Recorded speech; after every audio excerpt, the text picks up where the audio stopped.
and welcome to our Glendale City Council workshop. This meeting is for council members to review and discuss important issues, projects, and future council meeting agenda items. It's a work-study session only and allows the council to hear input from city staff. No action will be taken at this workshop, and there will not be an opportunity for public comment. This meeting is streaming live on Glendale's Facebook and YouTube pages and the city's cable television station, Glendale Channel 11. Thank you for joining us.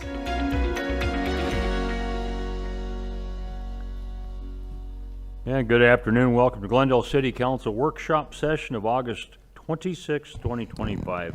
This meeting is called to order. We're not going to conduct a roll call because everybody's here. So if you'd take note of that, Ms. Bauer. And with that, please introduce item number 1, if you would. Downtown Campus Reinvestment Project Update. Well, good afternoon, Mayor and members of the council. We're happy today to kick off a number of presentations. First one will be led by Mr. Garcia, and take it away, sir. Thank you, Mr. Phelps. Good afternoon, Mayor and Council. On behalf of the entire team, this is update number 35. We'll keep this more towards more of interior activities today, but I do want to highlight a couple things, and one of them will be the schedule and how we're performing. That was something that we've been promising for quite some time, and just where we are overall as a project track. So we'll address that at the very end of the presentation. But to start, it's been a couple months since we last seen you, and when we left you in May, we were still doing some site activities with glazing and masonry, and we hadn't even started the amphitheater yet. So since then, a lot of site work has happened. You can see in this image in front of you. A lot has happened with the amphitheater. We want to talk more specifically about that. But more than anything else, we've had another milestone, and that is we are now past the 50% completion point. We're actually getting closer to like 58, maybe arguably 60 in the last 3 months since we last seen you. And this is independent of Murphy Park, which we only had the go-ahead on that in June. So a lot of work was done in advance. We're really proud of where we are. Team's been working fantastically well. We're in rhythm right now. And a lot of what we wanted to do was prepare the site in the last couple months for a tour. This was a tour that was requested in our last council meeting, I think even before that as well. And so we held a hard hat tour for our city leadership, council members, etc., on August 18th, which was last Monday. And so this was an opportunity for everyone who's been involved in the making of this project, giving us that act of will that we really need to go from, to see the project in person. It's one thing to see the photos and you see these updates that we give every month, but it's another thing to actually be there in person and to actually physically walk through these spaces and experience the sheer scale of the project, both its complexities, its physical presence, and the amenities that are forthcoming. So we're really excited about that. And I do want to thank everyone who was able to go. Not to worry, there will be another tour schedule. So staff is in the process of coordinating a second tour date, which I believe is tentatively at the end of September. We're working with your teams to figure out what's the best date for that. But we do want to let you know that the contractor, which is Oakland Construction, Holly Street Studio, Lightfox, all the players behind the scenes, we're just excited to have everyone come out and be part of the tour on the 18th. So more things to follow. Now, the following slides are going to be essentially what the team would have seen that day, so we wanted to share it more publicly. So as you walked up to the site, you would have noticed that there's these little shading elements coming out from the windows. These are the shade fins that are currently being installed. This is pretty much the final step of the detailing of all our glazing systems. So where there's been access, the contractors installing these one by one. You'll notice on the webcams when you see it, you'll start to see how those cast a nice shadow. It really adds an extra dimension to the facade. You would have passed by the amphitheater, and the amphitheater itself, the superstructure is now in place. This is for the stage canopy, or the entire pavilion type component that covers the stage primarily.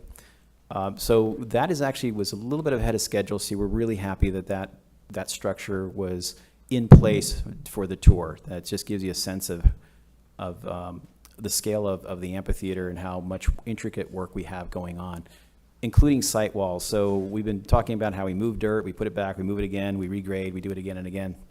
A lot of that is to get to the grades we need to install these kinds of walls. So this will help with our planting, This helps with our access so we can have accessible ramps and stairways between the garden level and the first level, and just for the entire amphitheater bowl. And here's another shot of just the sheer scale of the canopy structure. And not only do you experience from the front, but you also experience it from the backside as well. This is actually looking from the first floor where the economic development team will be located, so right outside their lobby area. It's a 2-story height space between their floor and the garden level, but it looks directly out to the link, which is that bridge connection between the two buildings. And that's the amphitheater. So the next series of slides are showing our interior progress.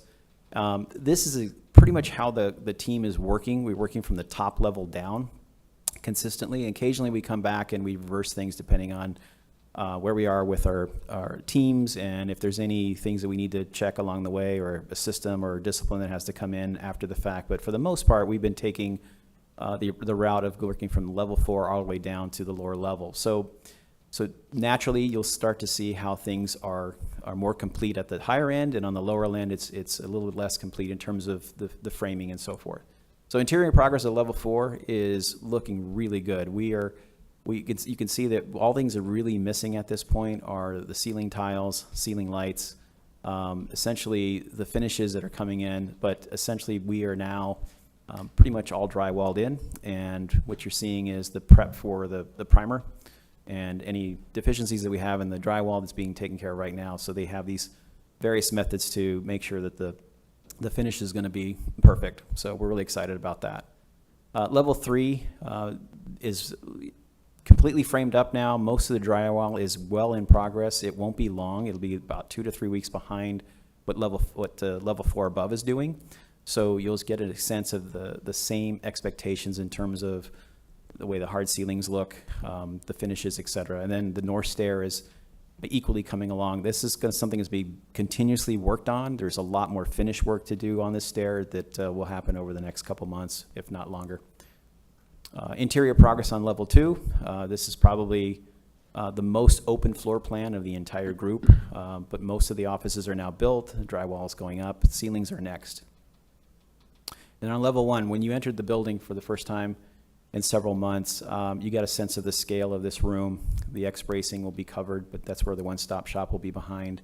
You get a sense of the volume. And then at the time you toured, the glazing system had not been installed, so this was the following day, actually. So you can see how much progress they made in just one day of installing this, the new light system. So a lot of natural light coming through, and all of it faces the park and the amphitheater.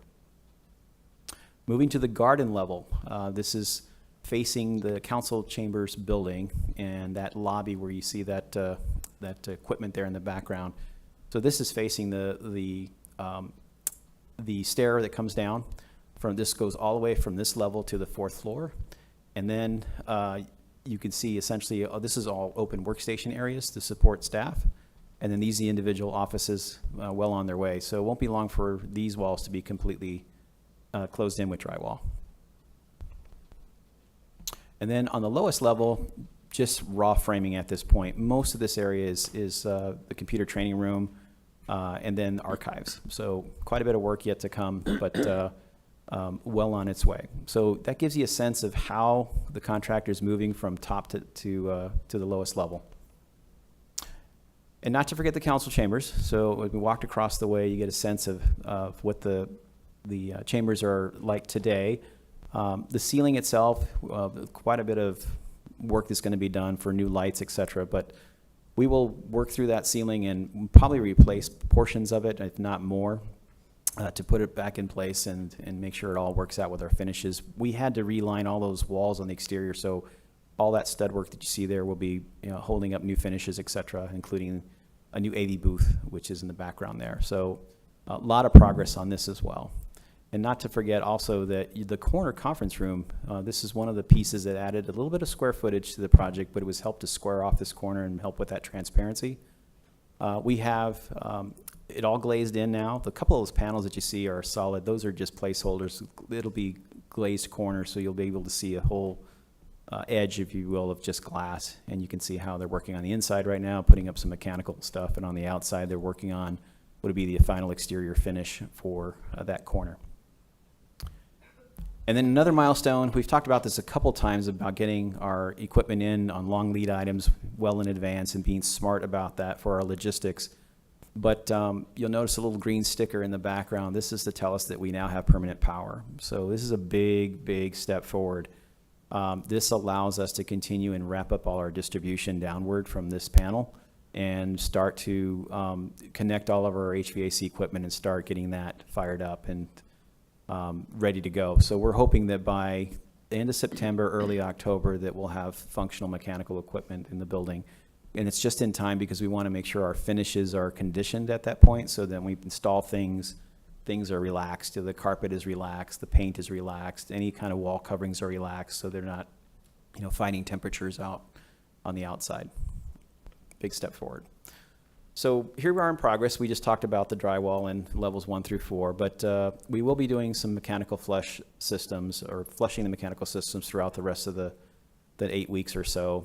We're going to move from the north side of the site walls of the amphitheater shortly to the south side. We do have an RFQ process still ongoing on the arts.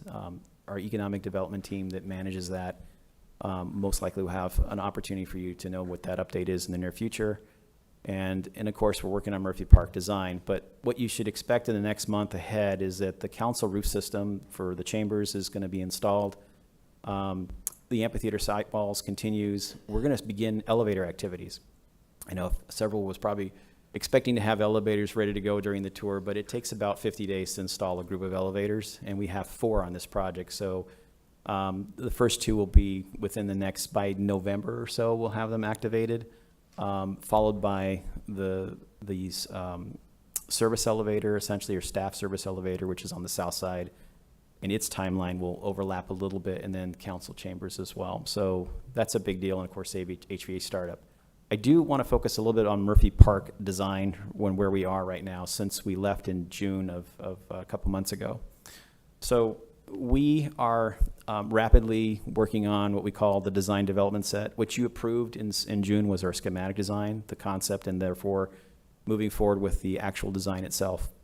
So we are trying to move that project along as quickly as we can to be aligned with the completion of essentially the previous phase, the GMP3 phase, which is the tower, the chambers, parking garage, and amphitheater. So we want to align the completion of those as quickly and best we can. To do so, we're going to need to move the fence line out. And phase 2 of the fence will be moved this week, starting tomorrow at the earliest. Yes, sir. Oh, I was going to let you finish your sentence. I will. Thank you, Councilmember Turner. So essentially, we're moving the fence line, and part of the reason we're doing so is to get ready to make the site safe. So the contract, we're doing some exploration around there, some selective demo if we need to. But it's now time to go ahead and complete the entire campus site with the fence line. Mayor? Go ahead. Thank you. Regarding the fence line, do we know yet where that line's going to be? Will it close off the sidewalk on 58th Avenue? Will it close off the parking spaces? And then what about Glendale Avenue as well? Mayor, Councilmember Turner, yes, the fence line is going to be moved to encompass the edge of the curbs, which includes the parking stalls on Glendale Avenue, the parking stalls on 58th Avenue, and already the contractor's been using the 58th, or excuse me, Glen Drive parallel parking. It's for safety purposes more than anything else. On top of, that's one particular reason to do it. And the second one, and possibly most important as well, is that we're repairing all of those edges. So all that sidewalk is going to be new based on the plan that you approved in June. So it's quite a bit of work. Now, the good news is that we're going to continue to have the library operational during that time. So in this diagram, if we can see it from here. There you go. Okay, so we have to maintain an egress here from the library, and that we are going to continue to have access to the main entrance of the library itself, which is about 15 to 20 feet wide. We intend to put a rolling gate to lock, so after hours that people are not going through that long corridor to the entrance, so we want to protect and be safe. We're planning a lighting scheme for it, so a temporary lighting, so that when we get into the winter months, that whole access point is lit and for some safety purposes. We're going to put some banners to let the public know that the library is open during construction. And we've also coordinated with transportation, and I believe it started as early as yesterday, that the Gus bus stop that's on the corner of Glen Drive and 58. Oops. Let me go back one. There we go. Did it again. One more time. Here we go. Right here, this little Right. lay-by right here, bus stop. That's now been moved to the Civic Center. So there's equally a spot there. So it doesn't really affect the route much. It's been, I believe it's been posted already as a week ago. So it's already started. So our anticipation of the fence line being moved right now looks like the 28th and 29th. We just wanted to have it ready by tomorrow. So it's on its way. Okay. Thank you. Sure. And then the next big move on the Murphy Park itself would be to go through what we call our estimate or pricing, GMP pricing. And that's going to take a little bit of time. We're hoping by the middle of September, which is around September 11th, that we'd have a cost estimate to review. I'm with Sue Billings, who is my colleague on site, part of our construction management team, and we're going to be scrubbing those numbers with the team to make sure that we're staying on track. And then at the same time, we want to present this to council as a workshop as to where we are with the design, the budget on the 23rd. So the second meeting in September is our goal to present this. If all goes well there, we were prepared to put the GMP for a vote, and that is so that we would have the fourth GMP and most likely the final GMP of the project. To either the meeting on the 14th, which is what we're aiming for, so we can keep ahead of the schedule, or no later than the 28th. So it's really key that we reach an agreement for GMP4's amount and its scope by October. And that's so we can keep the project on track. Mayor? How much longer do you have as far as time? We have a couple more slides, and that's it. Why don't we let him finish, and then we can ask all the questions we want. Perfect. Thank you, Mayor. So on top of that, I think one of the things we wanted to share with you today, and Sue's going to pass this to the team here, but there was a lot of questions about the protection of these plaques that were in the park, in the sidewalks, embedded in the sidewalks since the 80s. So we wanted to take an opportunity to see if we could actually carefully remove them without damage from the sidewalks that they were embedded in, and the answer was yes. It's a huge win for the project.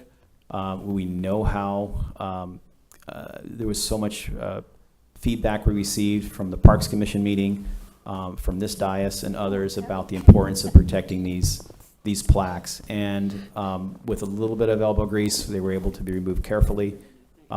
We believe that we can keep them intact, get them cleaned up, and put them back in. And then part of the design, when you see it, is how we're essentially, at the request of council, is to put them in as close as possible where they resided before. So we're really happy about that, and I think it's great for you to see just the quality of the removal and how we can protect it. So. Okay, so all that said, where are we? So we said a couple times that in the past that by the end of summer, where we are, we have a better picture on where we're headed. And part of that was to be able to go through this summer with the amphitheater site. You can see how complex that is. And that has been essentially what's kept us all a little bit up at night is the schedule for that, because it's a lot of site work. Right now where we are, there's a few things on the scope side we wanted to let you know. There are going to be some code upgrades between now and the end of this project that we have to take care of, and this is primarily in the garage. This is things that were never really in our scope initially, but the more we were involved in making sure that we're bringing things up to code, that we realized that we had a deficiency in the garage, and that's primarily the guardrails that you see around the perimeter of the guard. There's some dimensional things we have to comply with, and so we have some solutions for that. We are about ready to start putting purchase orders out for furniture and AVIT and other types of devices as part of our soft costs. They're in our budget. Most of those contracts were already approved by council. So what we're going to do is essentially just execute those purchase orders. The reason we're saying is that we might be north of our budget items where we can. So far, we're being able to absorb that, but there's things out there like tariffs and stuff like that that are going to affect furniture, appliances, AV, technology, things like that. So we're trying to get smart about purchasing those things ahead of time and store them when we need to in order to accommodate that. Murphy Park Design, we just talked about, that's coming, but there's been, there's some scope that was added in this team in June, so we have to address that as part of the scoping documents. And then a PM contract extension, that's Sue's work that she has with us. So those are things that are still within our budgets, but this council will be approving any kinds of those extensions to their contracts. So, so that's where we are with scope at the moment. That's the big picture on scope. For schedule, we're green. We feel pretty confident now that, there's something out there could obviously change, but right now, based on what we know and what information we have today, we're seeking substantial completion on April 14th, 2026. So that's pretty much right at the end of the first quarter, in our minds at least. And what that means, substantial completion, is the building is potentially ready to occupy. That doesn't mean that we've picked up all the last little, what we call punch list items, fixes and scratches and things like that we need to tighten up on. But we're going to try to do our best to do better than that date if we can, but officially that's our contract date. And then if we keep pace with Murphy Park, we're looking to get that done by May as well. Now, we obviously would like to do it in April, and that's why it's so important that we keep the momentum going on that and not miss that. Assuming those things are all in place, we would bring a phase move-in. So my counterparts in field operations will come in and we'll talk more about what our phase move-in and how it'll mirror where we stood before we did the continuity operations. And the goal would be that if at least some amount of departments will be in the building, but we want to make sure that we have the setup for that to be successful for opening at least a ribbon cutting, which is right now tentatively looking at the middle of May, just before the Memorial Weekend. And from a budget standpoint, I mentioned before, we're on track right now. We have all green lights right now on our tracker. We're working within our budget very carefully, even though we're at 50, 60%. Yes, there's some room for things to happen, but we've been able to manage them very carefully. This puts us about 9 months away. It's not a long time. So we're really working hard. We're trying to manage changes. It's right now, we've got our hands full with just what we have right now with the GMPs and Park being where it is. So lots going on, but I will tell you this, it's an exciting time. I think the transformation is really wonderful. I think you're going to see a very elegant transformation here in the next 9 months of this facility. And with that, we will take questions. Thank you. I've got two questions for you. Well, two thoughts. Maybe you should have April 1st as the date, because that way if you don't get it done, you can say just fooling. But seriously, something I haven't heard talked about for quite some time, and I don't know why we haven't, or potentially may have been a meeting that I missed, and I can't remember the last meeting I missed. The time capsule that is currently, my understanding was pulled up. I don't know as though we've actually made a decision what we're doing or when we're doing it. But my thought was, I think it'd be kind of cool if we had a new time capsule, a location picked out, and on the date that we're actually moving into the building, that we could seal that time capsule. But with the old time capsule, I don't know if the council would want to open it, look at it, reseal it, and put it in the new one, or put them side by side and not open the old one. I don't know, but it was something I was thinking about, and I think this is when we really should be talking about that if we want to do a time capsule at this location. So with that, you had a question? Go ahead. Mayor, yes, my question is about the ADA parking on that with the fence line. How many ADA parking spaces are we losing, and is there a plan for that? Mayor, Council Member Conchas, we are aware of at least one, if not two, on the east side of 58. But the good news is that, yes, we are going to enclose those parking spots along that at least I think has one or two ADA spots in it are existing today. The good news is that we're maintaining that crosswalk area that goes directly across the street where one of those ADA spaces is. So that's a perfect opportunity for that. I don't know, I haven't done an audit of what else is available nearby outside of the fact we have the parking garage to the north, which is the B of A garage, which has accessible parking in shade there as well. Mayor, Go ahead. I had a request and a couple of questions, actually. My request is I'd like to have something that shows what departments are going to be housed in the new facility and what floors they're going to be on. And I also would like to know why the mayor's office and the council members' offices are not on the fourth floor. And then I have another question, I have a couple questions. Also, I'd like to know if, I know this was done before I became a council member, was here, but were the mayor and council members consulted as to where they would like to have their offices? Or was it just decided for us? And also, I'd like to request that a restack of the offices be considered to bring the offices out of the garden level and up to the fourth floor. And then my last question is, and I don't know if this is correct or not, I'm asking if it is. If we have a consensus on the council that we do not want our offices to be on the garden level and would want them on the fourth floor, as long as there's a consensus, can we have that changed? Is that correct or not? I guess the council can make a decision on anything they want. It's just a matter of, that's been the plan for well over a year. I don't think everybody was happy with it. I personally have zero issue with that. I do. Well, and I understand that people have different views, but I think that the one thing for sure is if we try to go that route, it's going to push everything he just got done saying way back. Yeah, but if nobody was And again, consulted. I'm not defending or supporting, I'm just, I think those questions might be directed more towards the city manager. Okay. Mayor, members of council, Councilman Guzman, we'd be glad to sit down and walk you through the methodology as we programmed out the building, and give you the information you need to have. So we'll get that scheduled for you. We can go into detail in terms of what the rationale behind each of the decisions that were made that we presented to the council. And so we'll get that on your calendar very quickly. Okay, I appreciate that, but my answer, I didn't get an answer as to if there's a consensus that we want our offices to be on the fourth floor, can it be changed? Again, we would have to look at the budget implications of that, and then we need to see what, if we displace space, somewhere else in the building, how does that impact? Remember, every floor, like when and I'll give you an example, we'll go into more detail on this, but like with HR, we knew that for that space, we needed a certain amount of private conference rooms.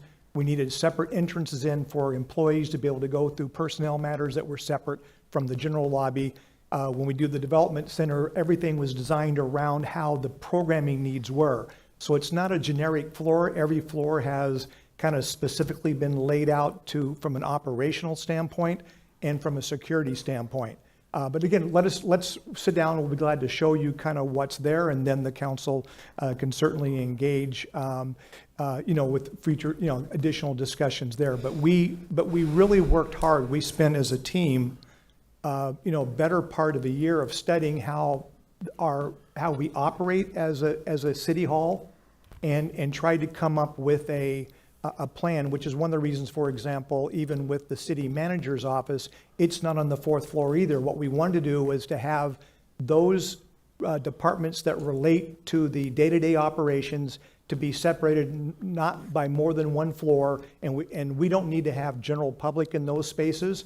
And then we looked at the areas where the public needs to be at, and we tried to group them together as well. So that would be things like the one-stop center, the CVB spot, the mayor, council, clerk office, the payment center, are all kind of grouped together as well. But let us walk you through kind of the rationale behind that, and then we can see what additional questions you need to have. Okay, thank you.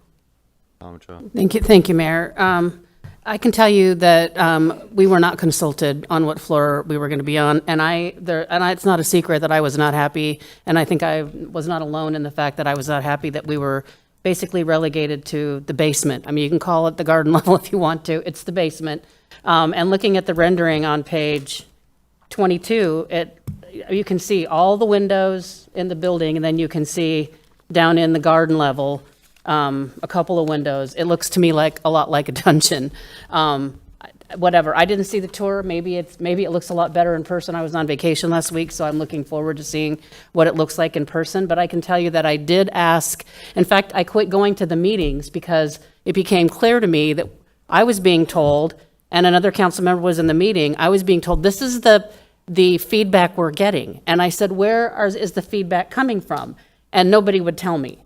So we were saying, well, so there was literally, the only thing I think that we had any input in was picking out the block. I don't really remember being asked for an opinion about anything else. So just so you know, that's how it all went down. There was no discussion about where the council should be. The council was just relegated to the basement. I know there were a lot of meetings and I know there were a lot of discussions. We were not part of any of that. So just wanted to clarify that. I do have a question on slide 22. I see the amphitheater, and I know we had a lot of discussion, and based on what the rendering looks like, it looks like that, and I'm glad that we are not going to be doing stadium-type seating, but there's a space there to put seating, sort of like Mesa Amphitheater does. Like if you have a VIP event and you want to have special seating for a special event, that you can set that up that way, but that it's not going to be stadium seating there. Am I correct in that? Mayor, Council, Vice Mayor Talmachoff, that is correct. Essentially, there are sort of 3 zones, if you will, just in front of the stage. You could either stand, sit, if you like. That's just a free barrier, if you will, or a buffer. The actual bowl seating, which you see in front of you, is just a couple of rows with a bench-type top to it. And then a gap allows for circulation and/or accessibility as well. And then the lawn. So that's the lawn back, and that's all the flexible seating. So yes, we did pick up on that comment early on in the design process, and that's where we are today. I appreciate that, and I think that's probably the best. I mean, my concern about the in-place permanent stadium seating was the operation. I mean, the sun, they wear out. It ended up costing us a lot more money that way. So I like this idea. And thank you for your consideration on the plaques in Murphy Park. I know, I appreciate that very much. I know there are a lot of people that are very grateful that you listen to the community and listen to the council members, that this is an important part of Glendale's history and that those need to be treated with the care and respect that they deserve. So thank you for that. I know that Glendale glitters with the repositioning of the fence. I would imagine that there's going to have to be some, and maybe this isn't the right place for that discussion, but I think the council should be briefed on what the plans are going to be now for going forward with Glendale glitters, because even with the construction fence last year, 58th Avenue and that part of was still decorated and still part of the event. So I don't know what the plans are. I'm sure people are working on that, but I would at some point maybe you could include it in a DCRP, however you want to do it. But I think I would, for myself, and I think other council members agree, like to understand how are we pivoting now to still have a nice Glendale Glitters event, even though this is all going to be fenced off. Next, I know I had mentioned it. We haven't talked publicly about it, but I mentioned it in the briefing on Murphy Park. And I don't know whether the blue light things, but some sort of safety to let people, a sense of safety provided in the park. And I don't know if there's been any more discussion among with the group, with the contractors about how we're going to accomplish that. I know, a lot of parks around the country have those blue lights around that you can tap, so you don't have to find your cell phone in the state of an emergency, or whether we're going to do that, or whether we're going to have some sort of connect them into cameras with the real-time crime center. I'm not sure what we're doing as far as and then we can put signs out there that let people know that the park's under surveillance. I think it's really important to provide people a sense of security in this park downtown. So I'd like to, the next time you come to us, if you could bring back a discussion about that, I'd appreciate it. And then the last thing I have is we haven't had any discussions. We're going to have a lot of vacant space when we move back into City Hall, and I don't think we've had any discussions about what the plans are for that, how we're going to, we've got people spread out all over the city, but what are we going to do with that space when we move back in? That was my last question. So thank you, Mayor. Thank you, Mayor. I agree with many of the comments that were stated here today, with the exception of one. During the process of of developing this project. I know that I was in many meetings, and there was some very logical explanation as to why the city council offices are on the floor that they're on. One is the secure parking that we'll have as a result of that, and I thought that was a great thing. Also, and most important to me, was one of the things that I've always been concerned about, and I know the city has been, the functionality of our city offices has been, it's been dysfunctional. The coordination between departments, how you get from one department to the other. When a customer comes in, they have to run from third floor to the second floor to the first floor. There's a lot of dysfunction there with service to our customers, which are the residents. And the plan that was laid out utilized all 4 floors to make the employee experience better, but also for our residents to have a better flow and use of our facility.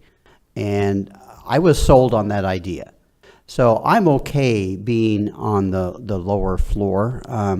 If I were there every single day, which I'm not, and I don't think any of us go into the office every single day, it may be a little bit different, but I felt like with the amount of time that I am in the office, I would rather have the public and the city employees to have a better functional building, and that's what this layout provides, in my opinion. The 4th floor is very much integrated into accomplishing that. And if we take that away and put our offices up there, we're going to just disrupt that entire flow process. And that is my concern of any kind of changes at this point in time. So I'm okay with leaving the offices where there are. It's much more convenient for any of my constituents to come in and to be right there within walking distance of the main floor. So I don't have any problem with the way it is today. Thank you, Mayor. Mayor and Council, and this is a serious question. I need to know on the basement level, where are the council members going to use the restroom? Mayor, Councilmember Conchas, each floor has a separate core on the north and south end. So just outside your suite is a group of restrooms. Is that the mayor's restroom, or is that a restroom these over on the south side? Mayor, Councilmember Conchas, the restroom grouping is just next to the stair on the outside of in that public lobby area. Okay. So everybody will have access to that. Okay, thank you. Mm-hmm. And also, I'd say that I'm okay with us moving to the 4th floor as well. Thank you. Thank you, Mayor. I just want to weigh in and say that I largely concur with Councilmember Tomachoff's comments about whether or not the input from the council was given what I would feel was its due weight. Sometimes I guess it was, other times not so much. And then regarding the garden level, there were certainly council members that did not want to be on that basement or garden level. And then there were others that felt that, and or additionally that the layout for the council and mayoral offices on that level, no offense, Mayor, but elevated the mayor's position to something above and what's been anticipated by our city charter, with a private suite, private conference room, private bathroom, toilet, and all of that. And it's an expense our taxpayers will bear financially, but it's also potentially an expense in the design of government and architecture and function, as has been mentioned, with where departments are located within the building, has benefits and or consequences, but so does the architecture within a level, as far as the difference between office space for really a 7-member council, 6 of which are elected from districts and 1 of which is elected from at large, and has some very specific additional duties in the charter, none of which, in my interpretation, require a private office space, bathroom, conference room, and all of that. So I think I'm particularly disappointed that we don't have a more cohesive mayor and conference area, or mayor and council area, because that's how I think that the council ought to work. And I think architecturally, it could have been benefited, and we're going to pay a price for that unless it's changed. Regarding I am thankful too for the effort you've been putting into the bronze plaques. They are important. We talked a little bit about the parking during this time that the Murphy Park is being reworked, and there will be a couple dozen or a few dozen parking spaces that will be fenced in, some on Glendale Avenue, some on 58th. But I just want to remind all of our residents and all of our merchants that we have a parking garage a block away with over 600 empty spaces in it every day, most of which is covered parking. And if they would encourage their employees and their customers to use that, it would really be to all their benefit. I understand that we like the idea of being able to park right in front of the door. We want to walk in and come right back out. But successful downtowns have foot traffic. And one of the ways that foot traffic is created is from parking not right in front of people's doors. Consider the shopping mall concept, where you park and you walk past a dozen or more stores to get to the one you want to go to, and you learn what's there, you see what they have for sale, you see what their daily special is, whatever the case may be. It's that foot traffic that actually helps build business. And it may seem counterintuitive, but that's how successful downtowns are built. So I just want to remind everybody, we have very nice, very secure, covered parking for every resident that wants to come downtown, and for all of our merchants as well. Thank you. Anyone else? Okay, I guess I'll speak. As far as the concern that a couple council members have about my restroom, in the previous building, on the previous design, it had a restroom in it, and all I simply had told people when I was asked what I would like, what I wouldn't like, I said, I don't care where you put me, as far as you want, put me in the basement. I am no better than any of my constituents. I think the fact of being up on the 4th floor gives a certain amount of self-importance. I believe in servant leadership. I believe in putting our citizens before ourselves. And I think if we do that, I think having the design for our staff to work more efficiently together, quicker, when in fact, and I'll argue this point with anybody, I don't think there's a council member here that spends nearly as much time as I do in my office each and every day. Now, there are days that I miss, granted, but I guarantee you I spend more time in City Hall than any other council member here. I'll argue that point with anybody. And I think everybody knows it. As far as the only thing that I actually know that is different for me is a small room which will allow me to have conferences in. We hold a lot of conferences. I take a lot of guests in weekly that want to come in and discuss their business, their issues in Glendale. And sometimes that privacy is important, sometimes it's not. If it's a large conference, I'm still going to have to go to another conference room. If it's small, we'll be able to do that. Again, when I first came to Glendale, when we were talking about rooms and conference rooms and everything else, my request is put me underneath our voting room, literally where the city council chambers are. I said, put my office below that. I have no problem. I believe that citizens should be able to come to my office. Everybody here that was here at the time remembers I had them take the doors off my office because I believe that people should be able to come to their council and their mayor and feel that they don't have to be treated differently, that they have that opportunity to talk to the people that represent them. So I know people will want to argue this point, but I don't think I'm better than anybody else. I don't think I don't believe that we're better than our citizens. And as far as I'm concerned, I have zero problem being in the basement level, the garden level, whatever it is they're calling. I think it's efficient, and I think the city has the opportunity to be more efficient, working much, much better together. Any other questions? Okay, let's move on to the next one. Oh, go ahead. Thank you, Mayor. Thank you, Mr. Garcia, for the presentation. It was and also for the tour in detail. You gave you answered a lot of questions that a lot of us had, and so forth. it seems everybody wants to chime in on the placement of our council offices, and I guess if I stay quiet, that's going to hurt or help anything. But so until I got on the council last year, I never had a cubicle. I never had an office. I didn't know what that meant. I never had an assistant. Business cards and living off a schedule, like calendar. I never had any of that.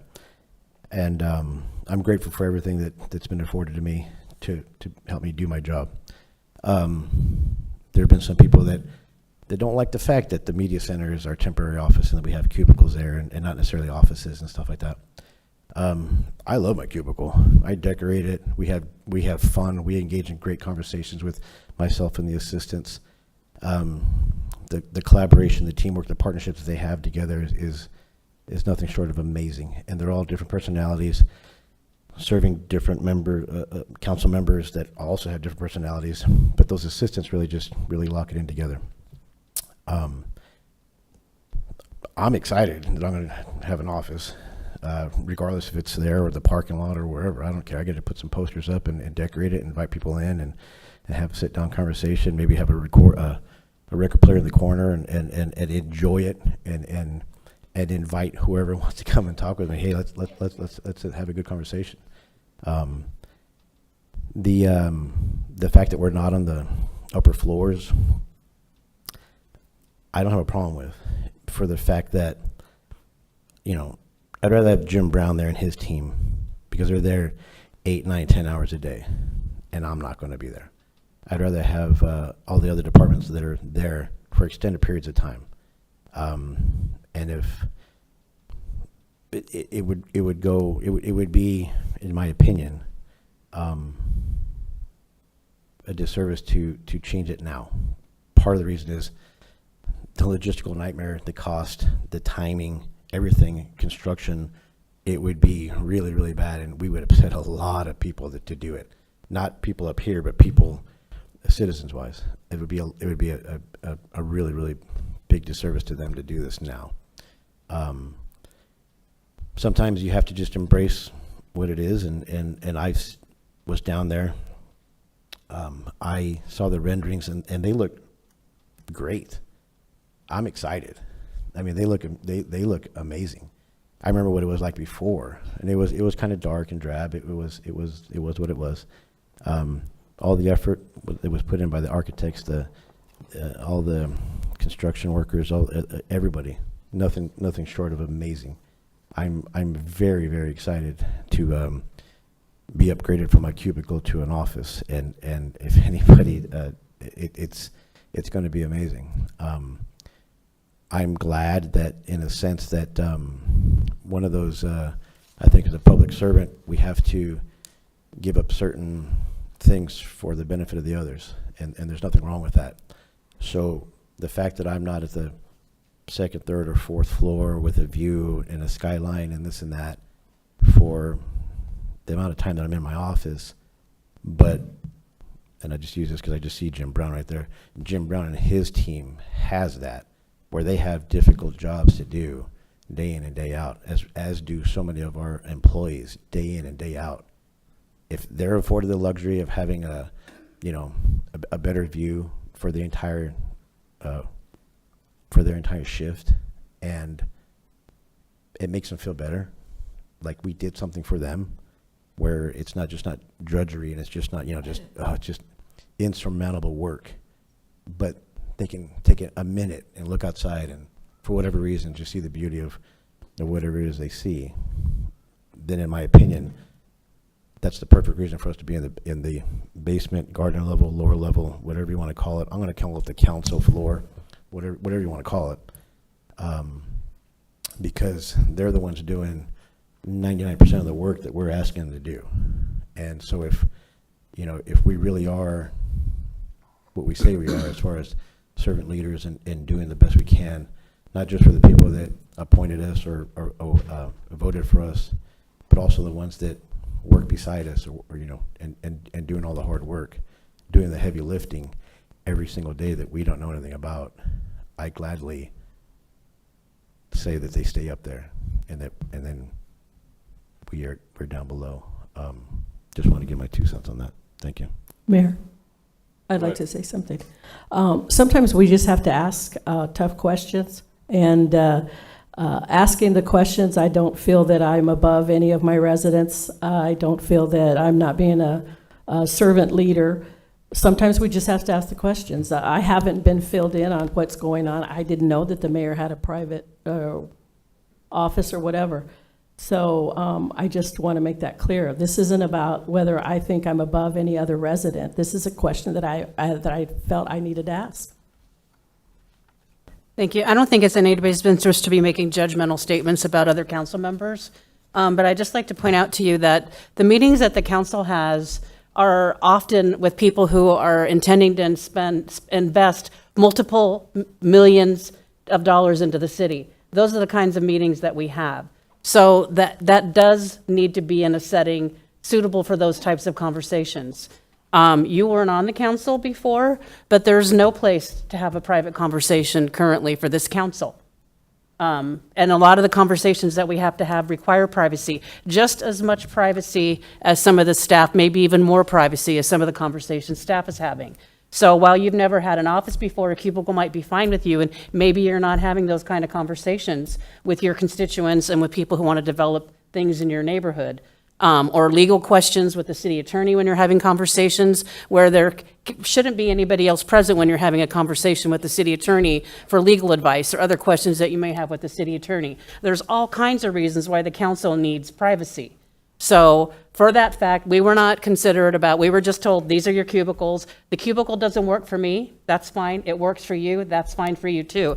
But I think reprimanding and making judgmental statements about other council members is inappropriate. Thank you, Mayor. Mayor? Go ahead. Also, I just want to let the public know that I asked the city manager, since I probably will not be spending as much time as my council assistant in the garden level in our offices, if my council assistant can have my office and I have the cubicle in order to protect privacy and also open meeting law, because if we have all 6 of the council assistants in a row, it could be a potential violation of the open meeting law. Thank you, Mayor. Thank you. Thank you. Ms. Bauer, next item.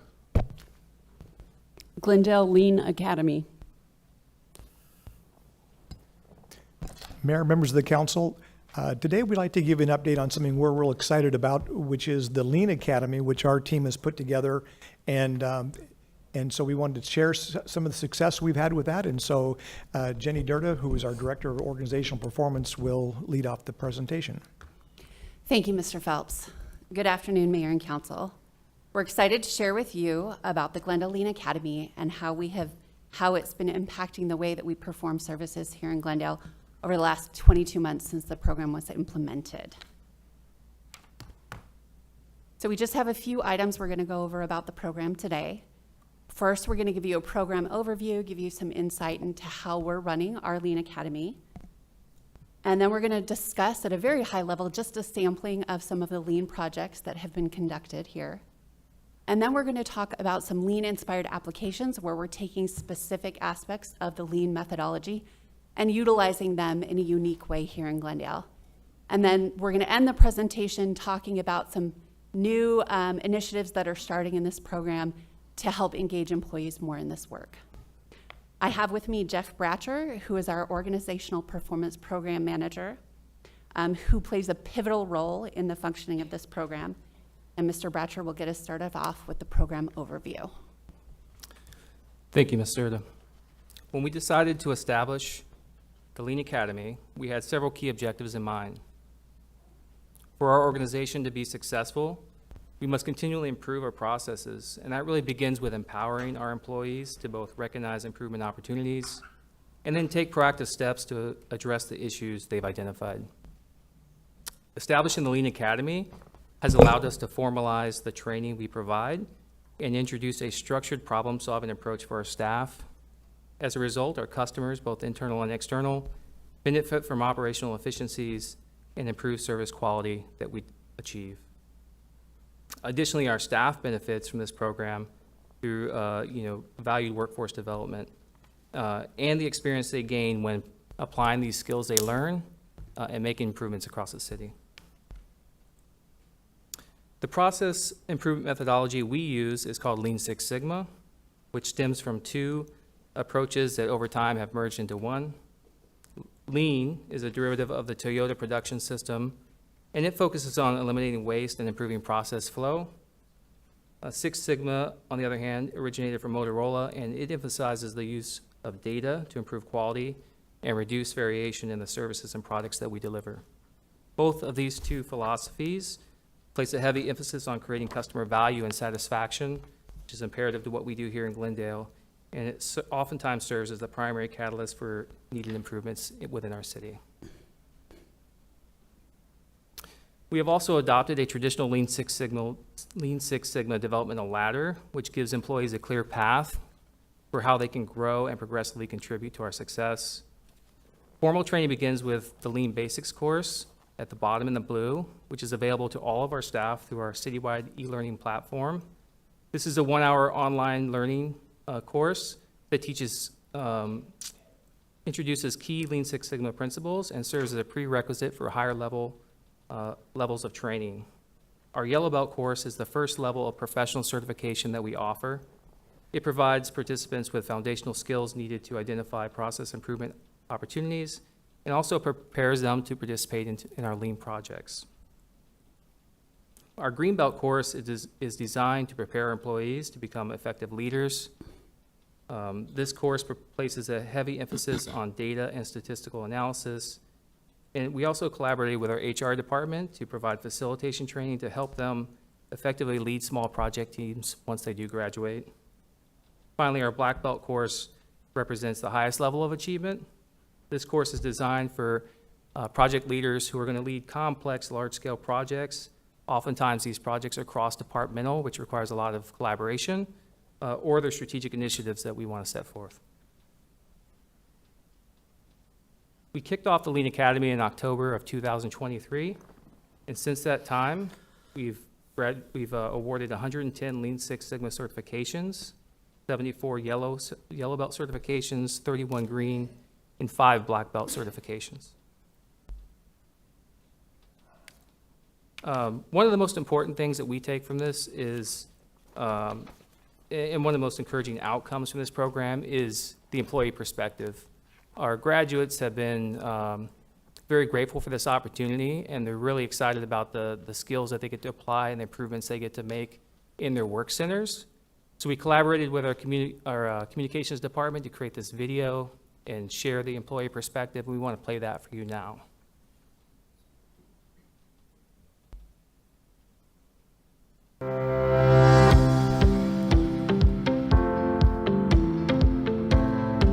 So Lean Six Sigma is a continuous process improvement effort or methodology to really look at how we can streamline our processes. To me, it's that creating efficiencies, finding opportunities to do away with waste, and making our processes really straightforward. We can apply it to just about anything.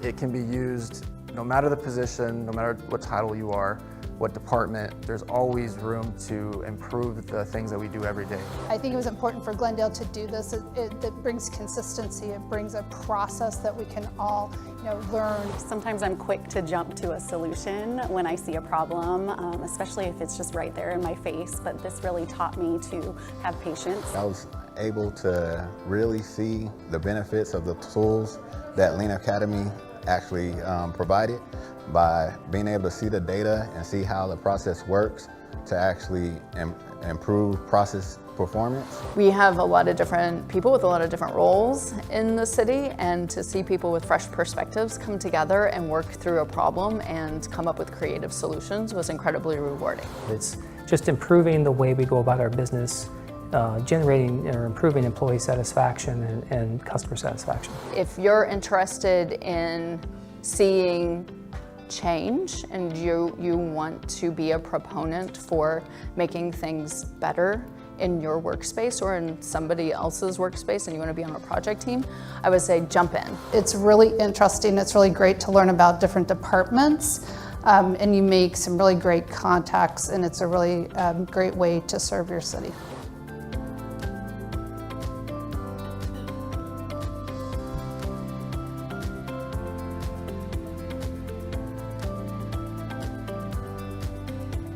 All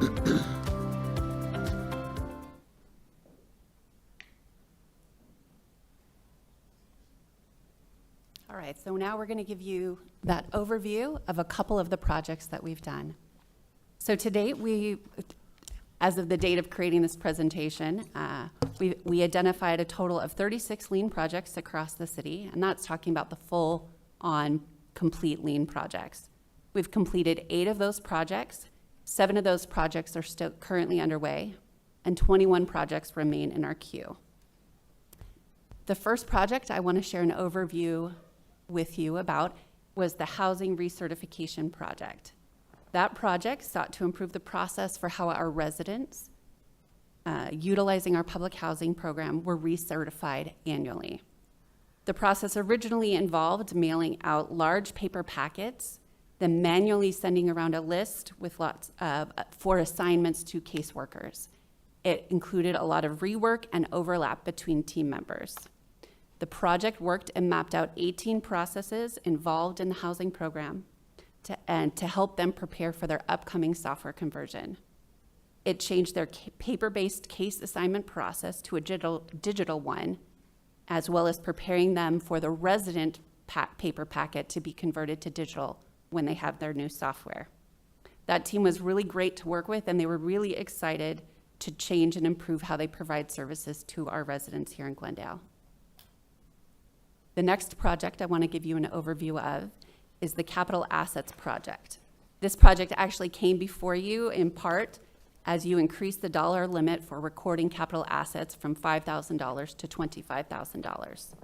This change came along with digitizing the workflow and the forms for recording capital assets in Glendale, and put us in better alignment with guidance from GFOA and reduced employee workloads across all departments.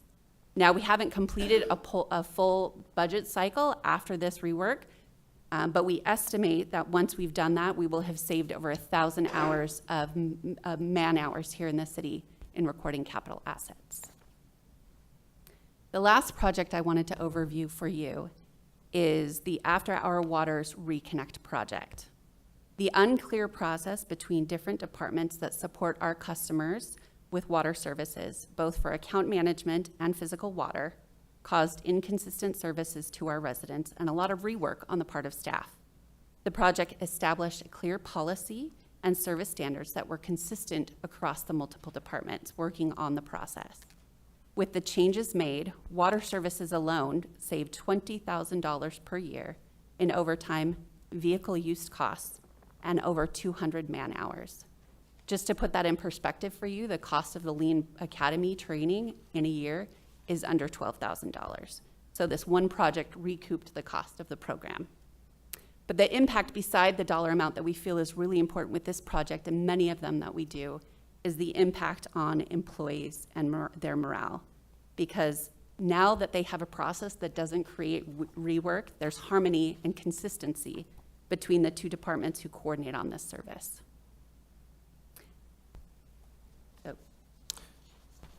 So aside from Lean projects themselves, we've been able to take some of the concepts that we teach in the Lean Academy and that our graduates learn and incorporate them as standard evaluation tools in other program areas across the city.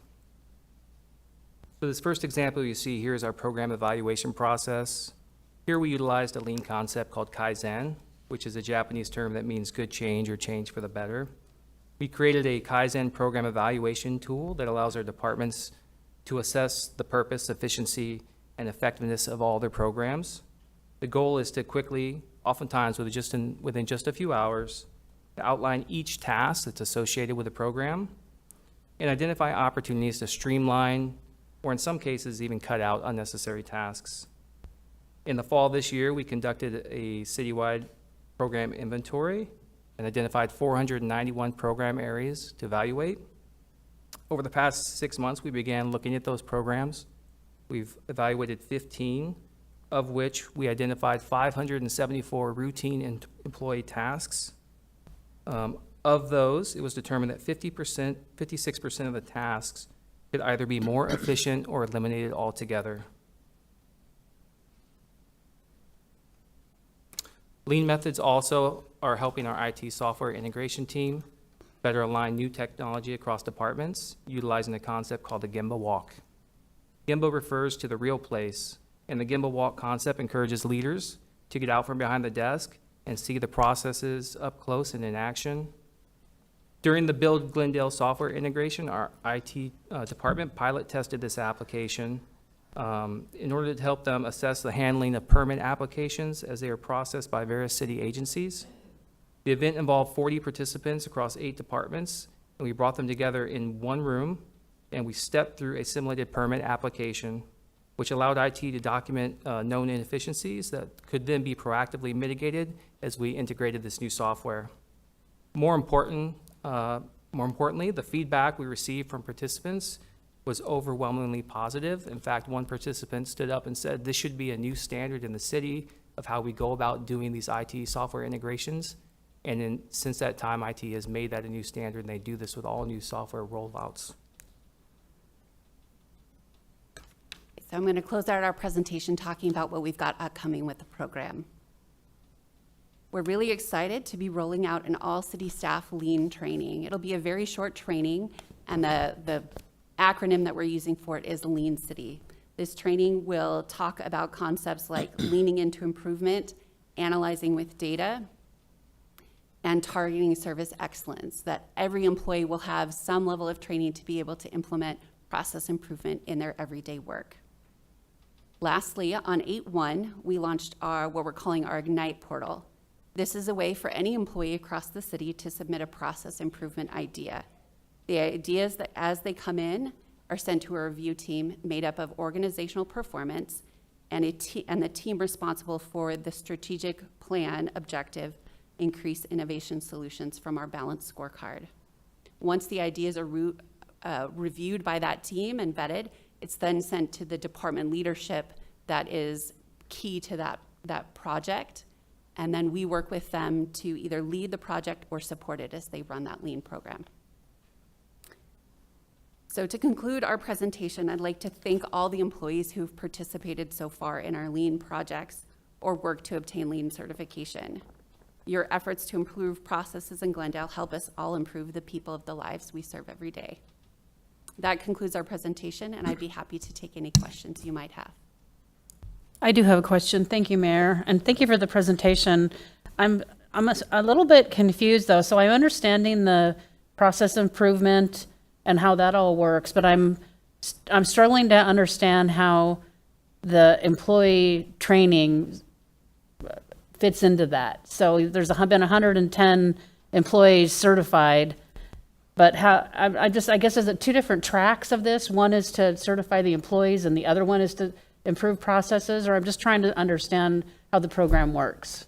Mayor, Vice Mayor, that's a really great question. So lean requires a special set of skills, and we have found, and the research shows, that if you have people who are within a department that have those skills, they're more likely to look at everyday processes and make those improvements. And when we have a larger lean project that is a complete lean project, we lean on those trained people first to participate, either from within the department that the project is for or across the city. Often it's very helpful to have an external perspective when you're working on a lean project. So we train employees, and then they're our first ask to participate in projects. Mayor, if I could then, so the 491 programs inventoried citywide would all fall under the 110 employees that have been through the program? Is that how, because now you've got employees that have been through the program that are involved in those processes? Is that how it works, or? Mayor, Vice Mayor. No, a little bit different than that. So the program inventory, which is, let's get a list of all the programs. We had each department director select a particular program. Then they brought the team who works in that program in, and we as a department facilitated that event for them.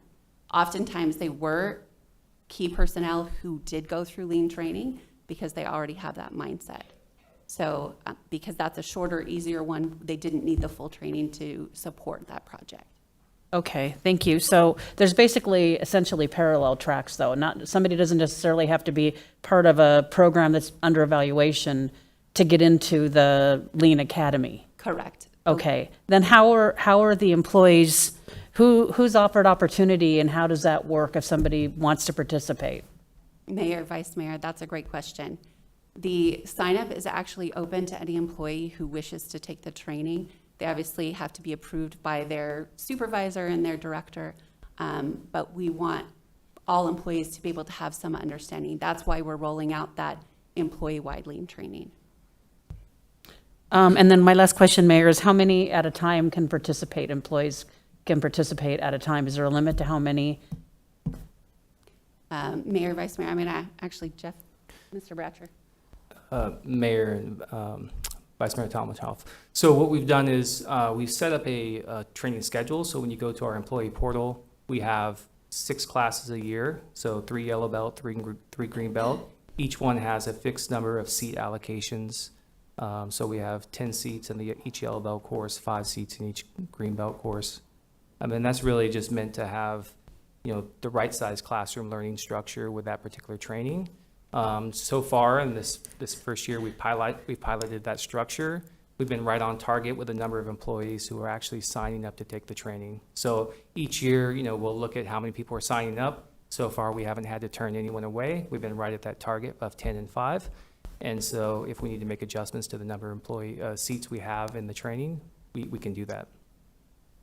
Okay, so basically, one more, I'm sorry, Mayor, I do have one more. So basically, based on the slide 7, you can get about 55 employees through the program a year, is that? Correct. Okay, and how many employees do we have? Mayor. Citywide, Council. 2,000 something? Yeah, just over 2,000. So I guess my only question would be, is there a way to, offer more opportunities? I like the idea, but it just seems like it's going to take a really long time for everybody to get a chance to go through the program because the number of employees we have. So I'm just curious if there's a way to expand the program and offer, maybe 20 at a time or something like that, so we can get more people through the program that are, if there's enough interest to do that. Yeah. Mayor, Vice Mayor, I can definitely talk with the city manager about possibilities for that type of thing. Okay, I absolutely like the program. I'm impressed with it, but I just think, 10 at a time. I mean, it's going to take us many, many, many years to offer this opportunity to everybody based on the number of employees we have. Thank you. Mr. Phelps. Mayor, Vice Mayor, members of the council. So part of this is, and why you have different levels, is it's train the trainer. And then you don't have to have it. Let's say you bring together a process team within your department. Not everybody has to understand and been certified in a certain level of lean basics. If you have the right people who can lead that, they can also lead process improvement groups based on the tools they learned. So you wouldn't necessarily be efficient to go out and have all 2,000 members of your, in this case, our 2,000 employees all be certified. But what you want is enough key people within all the different departments that can help identify programs that are ripe for improvement, and then they can bring a team together, whether it be cross-departmental team or an internal team, and lead them through that process. So not everyone would have to have been to a class for them to say, all right, let's map out all the work that you do, for example, to make this particular process work. That doesn't take training, it just takes training to lead them to that point, if that makes sense. So we're going to continue to grow the number of people who are certified, but it really doesn't limit us, I think, in terms of how much work we can do through the academy.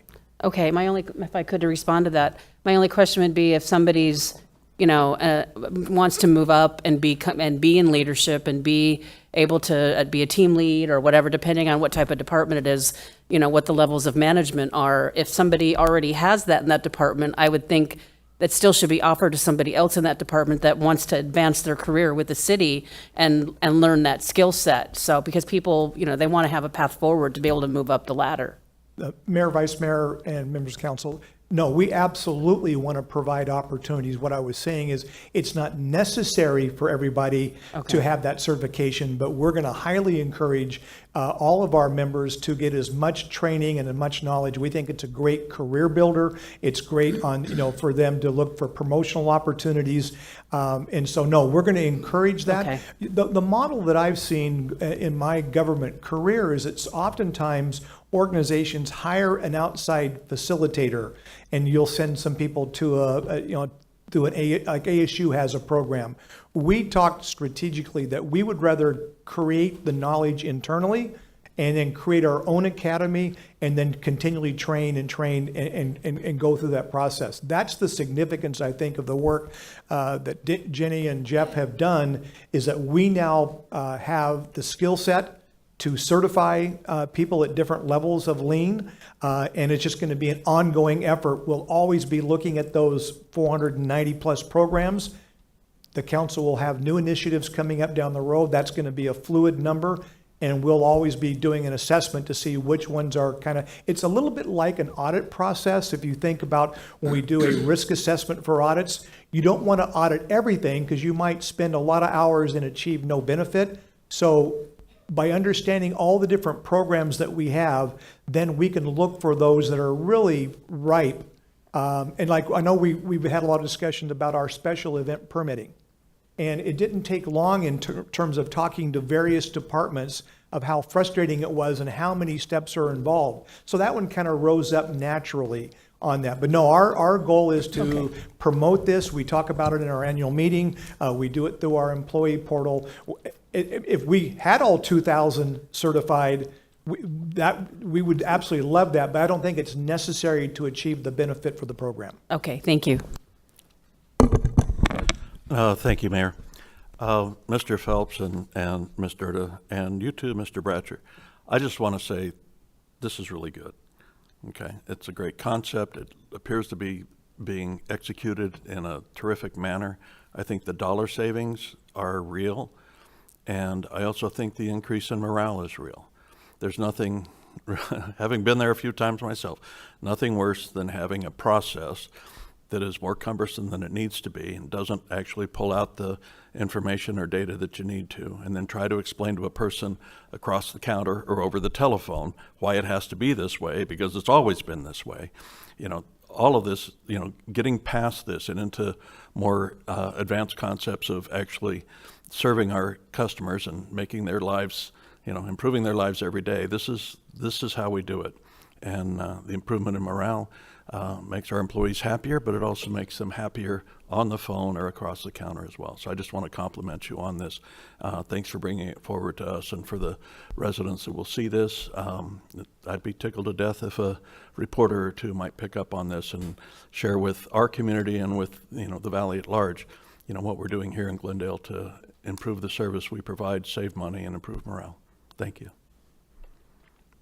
Thank you.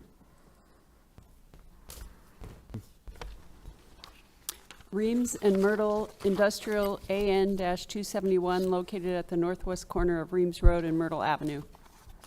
Mayor, members of the council, here to provide the next staff report on item number 3 will be Alex Lerma, our senior planner within Development Services.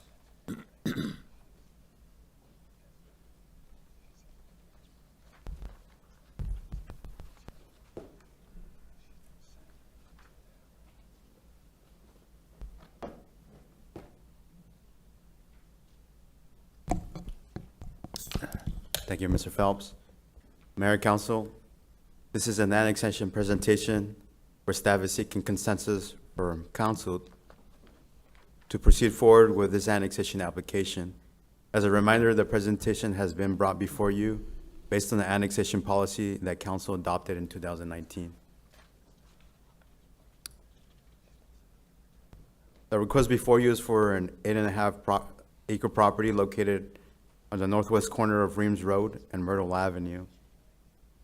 The property is currently in Maricopa County with a county zoning classification of RU43, which allows for single-family residential dwelling units.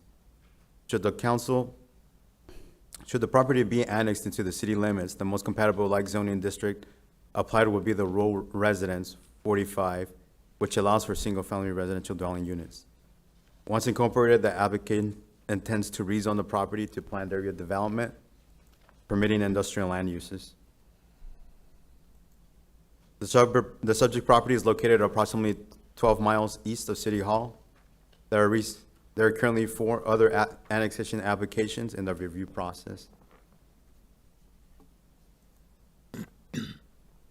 The property is within the city's municipal planned area. The properties to the east and the south are currently within the city limits. The subject property is currently vacant. Properties to the east and the south are currently being used for industrial uses and identified with a PAD zoning classification. The properties to the north and the west are outside of the municipal limits and are currently being used for low-density, single-family residential. There's a project's development plan. The site access is proposed along Reams Road, which is maintained by the city of Glendale.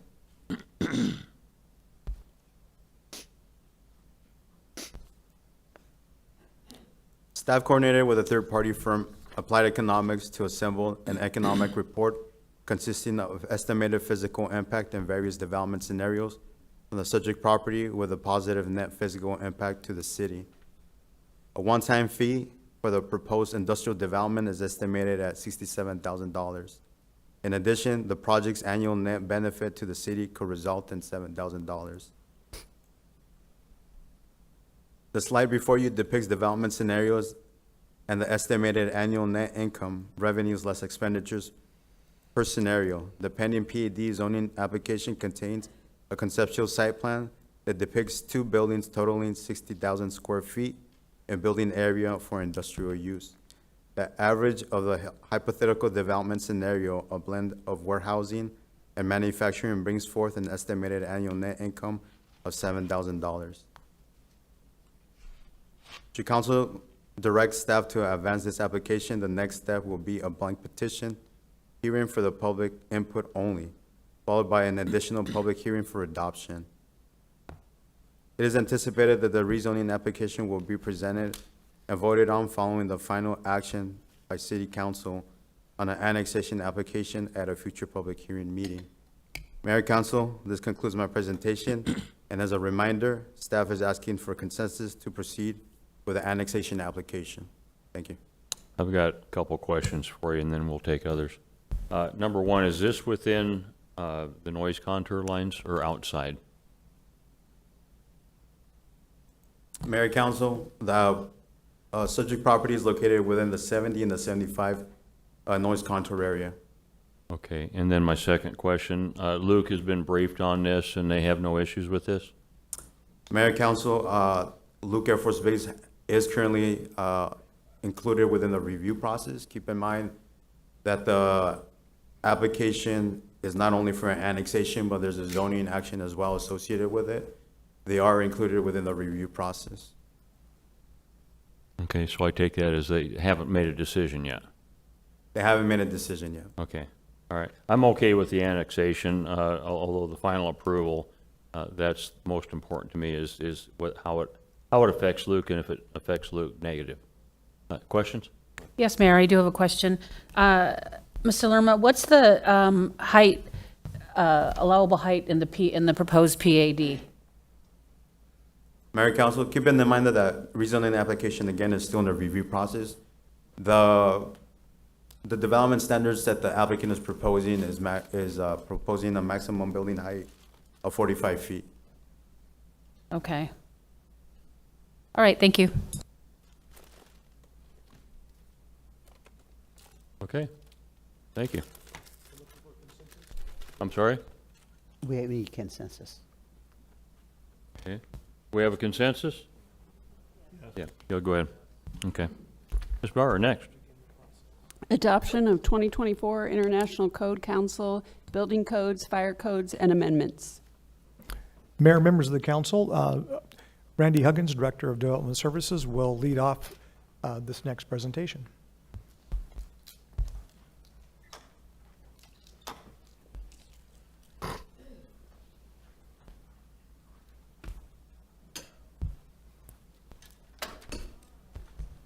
Thank you, Mr. Phelps. Good afternoon, Mayor and Council. Today we're here to talk about the adoption process for new building and fire codes. With me today is Brian Hickman. Brian is our new interim building official. As you're aware, Georgie Pavlovic has moved on to Director of Engineering.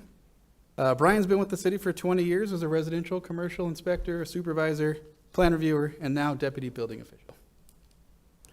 We also have Stephen Dudley. Mr. Dudley is our former building official. He's also an architect and a professor of building code at GCC. He was part of the 2006, the 2012, and the 2018 building code adoption process. So he has joined us to help shepherd us through the process. Let's move some slides. There we go. Our last code adoption process occurred in 2019, and that was when we brought in the 2018 building and fire codes. Glendale typically adopts codes every 6 years, even though the codes are published every 3 years. The idea behind that is we wouldn't want to change the code cycle so much that developers and architects would be constantly resubmitting plans. So most of the codes we adopt are published by the ICC. So you may hear us say ICC or International Code Council, but that's just because that's the publisher of most of the books. Other than the National Electric Code is the one that is not. So in order for this process to work, we have to go through a pretty substantial process. It's about 5 major steps. The major steps include staff reading and analyzing the actual code books. So we have to wait for those to come out, the correct additions, and then we review those. And then we look at those to see, do they meet what our current code amendments, are those incorporated into the new code, or do we need to delete or revise some of our amendments? We have to work through amendments that are maybe caused by other factors. We'll talk about those in just a minute. Could be weather, could be new technology, could be new state laws. So the first was that we read the books and we understand them. We create amendments, and then we publish those. That'll be the third step. When we publish those, we put them on our city website, and then we send out notices to all parties that would be interested or related to development, and we'll go through that list in just a second. But the step that we're at now is presenting the proposed code adoption to City Council at this workshop, and with the hopes of a consensus today so that we could bring it back to you in 60 days for adoption. Now, the community involvement and stakeholder meeting that we held, we published the codes, waited 30 days for everyone to be able to read through them and understand them, and then we had a stakeholder meeting, and the community involvement included the interested parties list, which is the same group that receives zoning, CUPs, annexations, and similar. The Home Builders Association of Central Arizona, the Arizona Register of Contractors, the Glendale Chamber of Commerce, the American Institute of Architects, Structural Engineering Association of Arizona, the Arizona Building Officials Central Chapter, and the utilities, APS, SRP, and Southwest Gas. We also included anyone else that requested to participate. We sent them the same materials, the same location, so they could participate in the code adoption process. Brian, you want to take over? Thank you, Randy. Good afternoon, Mayor Council. The 2024 building and fire codes are as follows. We have the 2024 International Residential Code that applies to 1 and 2 family dwellings. Then we have the International Building Code that applies to all other commercial occupancies and apartment complexes buildings. The International Existing Building Code, the International Mechanical Code, the International Plumbing Code, and the International Fuel Gas Code. The 2023 National Electric Code is published by the NFPA and provides guidelines for safe electrical installations. And we have the 2024 International Property Maintenance Code that is predominantly used by our Code Enforcement Office and our abatement program. The International Conservation Code is for energy efficiency. Then we have the International Pool and Spa Code, the International Green Construction Code, and finally, the International Fire Code that is utilized by the Fire Marshal's Office. Why are the codes updated? To improve the building code in response to natural disasters, for example, like high winds and heavy rainfalls like we experienced last night. To adjust the building code to avoid incidents of building component failures.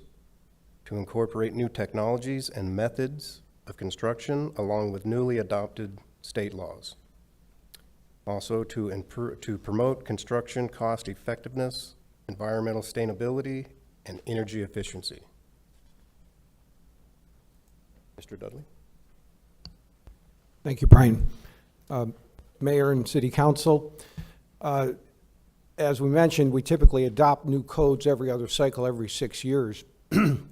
And what's listed up there, and there are lots of changes in the code that occur every code cycle. Sometimes they're very minor. Sometimes they're just language changes, but there are always some that are significant in nature.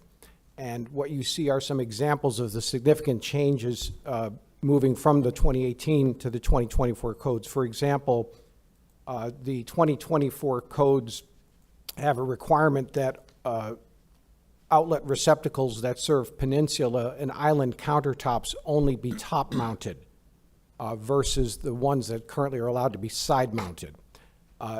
That's a significant change. However, we are looking at an amendment to continue to allow the side-mounted receptacles at the request of the Home Builders Association. A minimum 3-foot wide exiting path clear of obstructions from bedroom windows that serve as fire exits to the public way clear of the house. Typically, the problem has been that air conditioners, ground-mounted air conditioning units, can form an obstruction to that path. And so one of the significant changes in the code is that there must be a 3-foot clear, unobstructed path for safe egress in terms of fire emergency. Whole house surge protection required at the electrical panel. And this would only apply to new construction. It's not so much a life safety issue as it's simply a pragmatic recognition of the amount of sensitive electronic devices that we now have in our homes. Fire rated and impact protection for energy storage systems. You know, we're seeing a lot more solar photovoltaic panels installed on homes, and very often now homeowners are installing the lithium batteries to provide energy storage. Lithium batteries do carry a certain amount of fire hazard. And so if they're in the garage, there's already a requirement for fire-rated separation of the garage from the house. But on the other hand, if they're installed in a storage room, the new code is going to require fire rating the walls of that storage room. Also, a requirement for impact protection, even in a garage, to avoid vehicular damage to lithium batteries, which could ignite a fire. And overall, the codes are simply recognizing the greater prevalence of the use of lithium batteries. Lastly, another example in commercial buildings is the allowance for the use of engineered mass timber products, such as glue laminated beams, for much larger buildings. Basically allowing even high-rise buildings to utilize glue laminated construction instead of traditional concrete or steel, and with the appropriate fire-rated protection. And this is really a recognition of the sustainable nature of lumber construction versus the environmental impacts of constructing with concrete or steel. But the code now, by allowing the engineered mass timber products to be used in bigger buildings, it's promoting the environmental or sustainable aspect of it. So we adopt new codes, and obviously you saw the list of codes, they're substantial. One of the documents we presented is a list of proposed amendments to the codes. Why do we write code amendments? First of all, in many, many places in the code, we're required to fill in the blanks. You know, for example, what's our wind speed? What's our seismic zone? Those are blanks in the code that we have to fill in and publish by means of amendment. And also, we write amendments to address local conditions such as climate. You know, the fact that we have occasionally heavy monsoon rains and dust storms, relatively poor soils conditions for supportive foundations, and so we write code amendments to address local conditions. We also try to address problems that we have encountered during plan review and inspection over the last 6 years. Certain problems may recur, and if we can be proactive in adjusting the code by writing an amendment to address those problems, we like to do that. We also, during the last code, since the last code adoption, very often there's a need for some code clarifications to be written by the building official. You know, we run across gray areas or unique circumstances that we need to clarify, and the building official is authorized by code to issue technical bulletins to address those clarifications. Well, the new code adoption is a good opportunity to incorporate that collection of technical bulletins into a single code amendment document so that it's all in one place rather than having a whole bunch of technical bulletins. And then lastly, over the last 6 years, and especially in 2024, the state of Arizona has issued some statutes that have impact on local building codes. And they've issued certain mandates that impact local building codes, such as the accessory dwelling unit requirement and the mandates for middle housing. And those statutes had specific impacts on the building codes. So we need to adjust the building codes to address state law. Okay. Oh, sure, go ahead. So, for example, some of the more significant amendments, number one is a requirement to provide an electrical vehicle outlet in new residential construction. And this is similar as the requirement that was provided for the Stonehaven residential project. Another significant amendment is a reduced allowance for water flow on new plumbing fixtures. And this is based on the EPA's water sense standards and is consistent with the council-approved drought contingency plan to be conscious of water usage.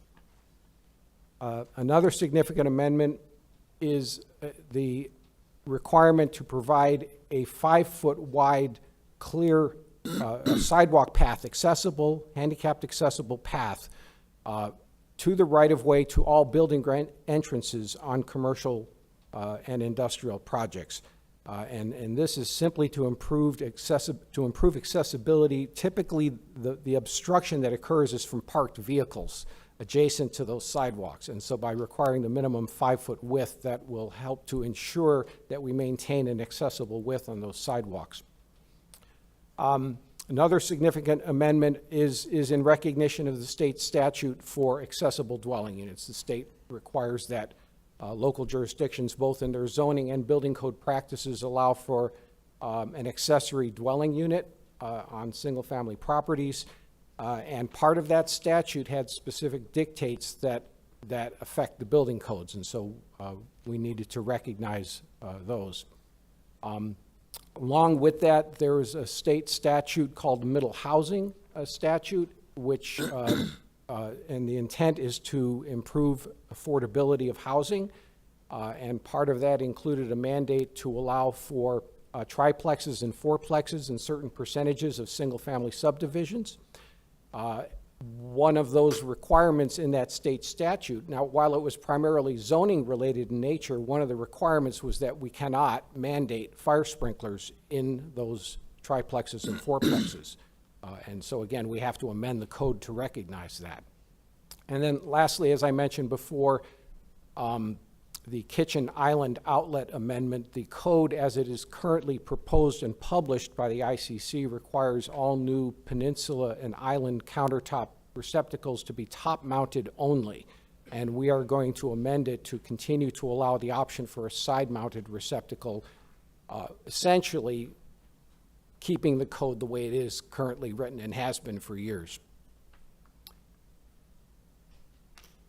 Okay.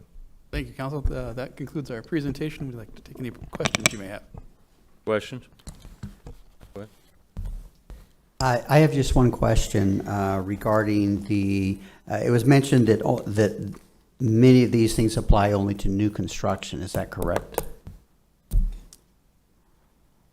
So specifically, are you talking about the water sense and drought contingency water fixtures, that is for new construction. Okay, and I was looking particularly, he mentioned the house surge protector. So if I were to discover that my electrical panel needed to be upgraded because I needed some more outlets, would I be required to upgrade it to meet current code, or would I be grandfathered in with my existing system? No, that particular code requirement, if you replace an electrical panel, the surge protection device will have to be added. So that one applies to new construction and to existing construction if you replace the entire electrical service. Okay, if I may, Mayor, just to follow up on that. So again, my point was, I really don't want to see existing homes that are just doing minor upgrades or repairs to have to go through extensive changes to meet our new code.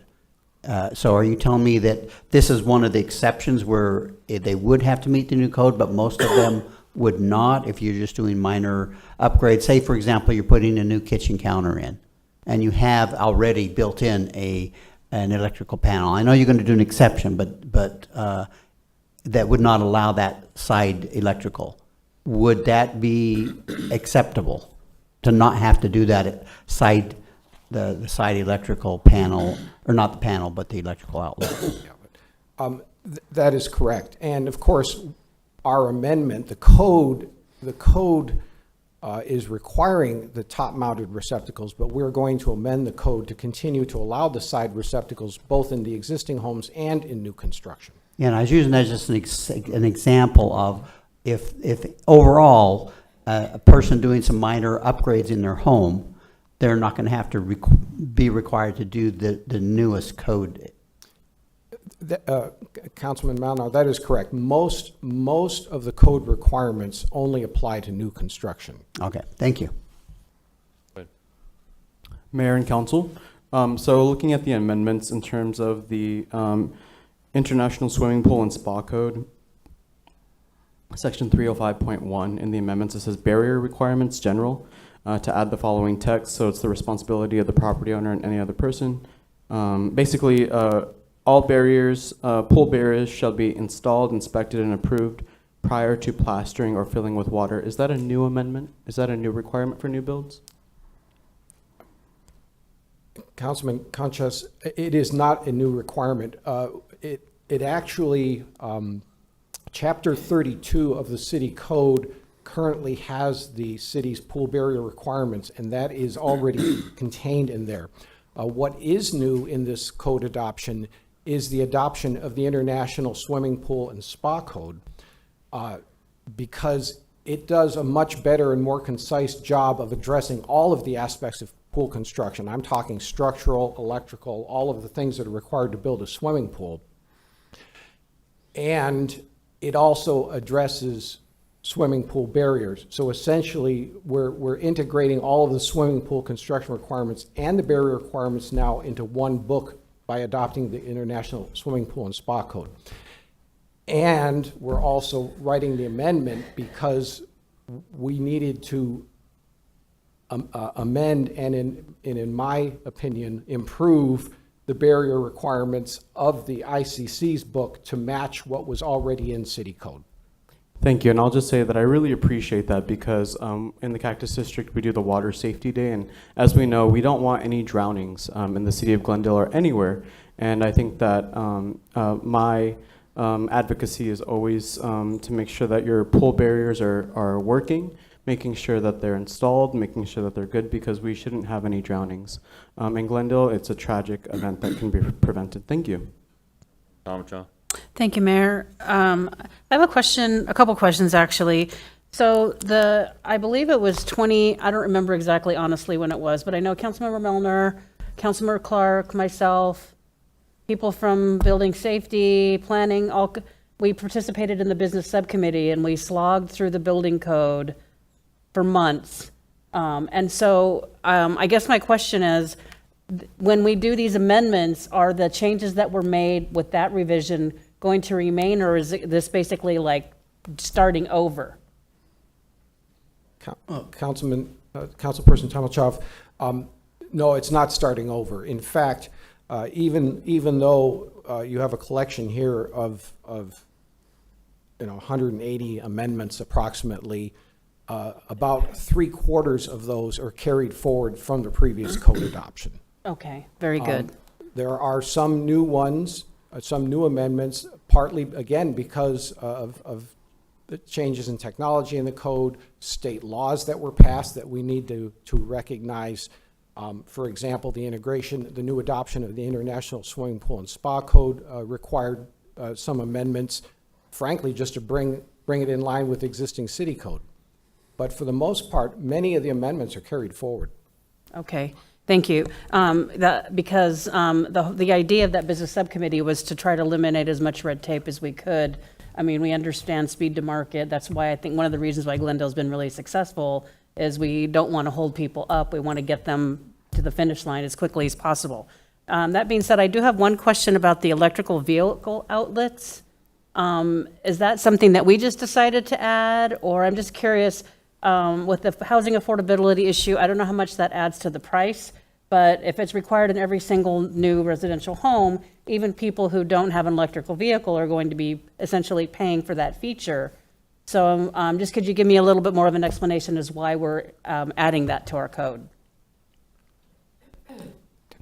Mayor, members of council, vice mayor. So if you recall back when Stonehaven was being developed and we met with the developer and some of the builders there, we did a pilot project there and we asked them to say, what would it cost if you kind of pre-wire a garage that has an electrical panel already in the garage?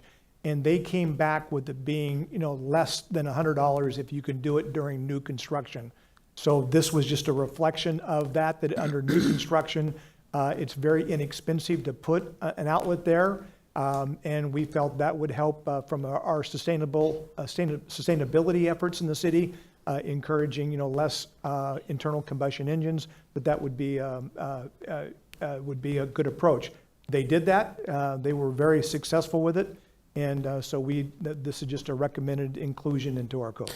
Mayor, if I could, and I recall that, but that was a negotiation essentially with the developer, and I don't know why we don't just include that in a negotiation with it. And I doubt that the cost is $100 now, based on, that was quite some time ago. I would imagine it's substantially higher than that, and I don't know if any of those parts are subject to tariffs and other things that can increase costs. So, in the interest of affordable housing over a 1,200 home subdivision or something like that, that's still an increase in cost for the developer that does get passed on to the buyer. Everything that costs more in the building of the home, that cost gets passed on to the buyer. So I don't feel like, I understand the sustainability, but there's a lot of people that have no interest in electric vehicles, and that maybe don't even want that in their home. And so I feel like that really should be an option with the builder, and I don't know necessarily I agree with putting that into our code. That's just my opinion on that. Thank you.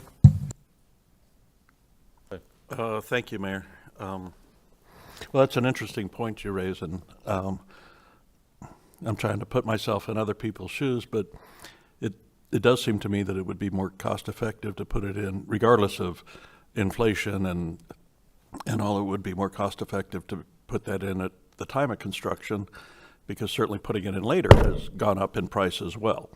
And even though, perhaps that particular home buyer may not want an electric vehicle, houses last a long time. They last for generations. And it may well be that, down the road somebody does. And so we may be adding value to that house come time they sell it, or saving the new homeowner the cost of retrofitting for that as well. So just different ways to look at it. I'm not necessarily disagreeing with you. I'm just trying to look at the picture bigger in my head.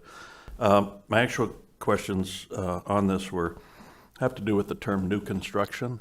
Now, when the layperson hears new construction, they think a new subdivision or a new home being built on a previously empty lot somewhere. But new construction actually incorporates quite a bit more than that. If I wanted to add a bedroom onto my house, for instance, that would be considered new construction, right? That's correct, although it would be classified in the code as an addition. Okay. But if that addition required its own circuits for lighting and outlets or whatever, and there weren't spaces in my panel to provide for those breakers, then I'd have to upgrade the panel, which then would mean that I would be involved with this change regarding the no fault, the GFIs for the whole panel, correct? Councilman Turner, that is correct. And I think the one you're specifically referencing is the surge protection.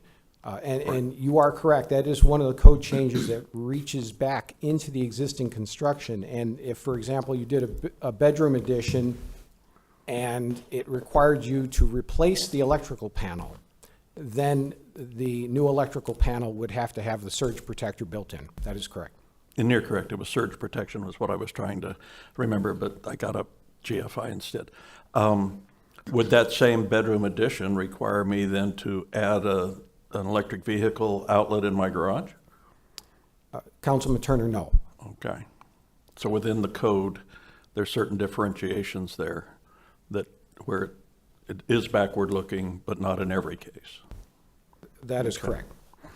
That helps me, but I think it also helps our community to understand that when we say new construction, it can also mean, quote, an addition to your property can actually trigger some of these activities. Is there anything that we're looking at here today in this proposal that is unique to Glendale? Part of this is due to state law. That's not unique to Glendale. Part of it is due to updates in the code, such as the swimming pool, all of that. Are there aspects that we're looking at today or in the longer list that are unique to Glendale? You don't have to call them out. I just want to know if there are some. A couple of them. Okay. Yes. Do we have a process where we inform contractors and/or residents of these unique to Glendale type situations? Now, I understand contractors are professionals and they should know the code in every community they work in, la, la, la. But let's face it, they work all over the valley, all over the state, some all over the country. How do we inform them of the parts that are unique to Glendale? Mayor, Councilmember Turner, there's a few ways that we would let them know. First is we reached out to a lot of our development partners just in the development of the amendments themselves. We also have, once approved, we'll have a 180-day grace period where if someone's already started developing in the former code, the 2018 code, they're not required to change all their plans and move into the 2024 codes. But some of the stuff that we're talking about, like the 5-foot wide path of right-of-way, that's something that we already push to solve problems on sites, such as if you imagine a big pickup backs into a parking space, either the back or the front of the truck, it covers part of the sidewalk. Well, if it was a 3-foot sidewalk, now you've got a 1-foot sidewalk. So that's part of what that solves. They're aware of that stuff, and we continue to meet with them every time we do a pre-construction meeting or a pre-submittal meeting to talk through these type of things. Okay, so it's done through the plan review process, pre-construction, and that sort of thing is how we let them know what's unique to Glendale. And again, like for your sidewalk example, we're only looking at that in commercial and industrial areas, not your residential neighborhoods. Mayor, Councilmember Turner, that's correct. They also have design review if it's a larger project. And when it goes through design review, all the departments come together to give specifically things like this to say, hey, make sure you're aware when you design your building that you're incorporating this stuff into it. And in your professional opinion, that's adequate? It serves the building community as well as our residents well enough? Yes. Okay. That's what it's designed for. Yep. That's what I have for the moment. Thank you. Mayor. All right. Yeah, I'll get you in a second. Can you, I don't know which way you need to go on the slide, one forward or one backwards on the other part of the new amendments. I don't know where it's at. Was it? Well, I'm trying to look at both screens. I'm struggling with that. So the electric vehicle outlets, the top line. I spent a lot of time talking with the home builders in the office about all of these. And I'd asked a question, and I'd like one of you to answer this question. The electric vehicle outlets for residential garages, for the case that someday you may change owners 10 times of the home, and maybe in the future somebody has electric vehicle, and they want the opportunity to be able to charge their vehicle. What I'd asked him is What the city's saying is if you have electric power source, fuse, pipe, wire, conduit, all the way up to the plug itself, or is this just a space to where you have conduit, but no breaker, no wiring, and no plug, but available to put in later, which is incredibly minimal cost for the new homeowner? It's a way for us to get sort of what we want, Says and a way outlet. for the homeowner to save a lot of Says money in the outlet. future. Which one is it, or is it either one? Mayor, there's two options that are generally known. They're called EV ready, which means you have a breaker in the panel, you have wire to the garage, and you have an outlet actually in the garage, all set up.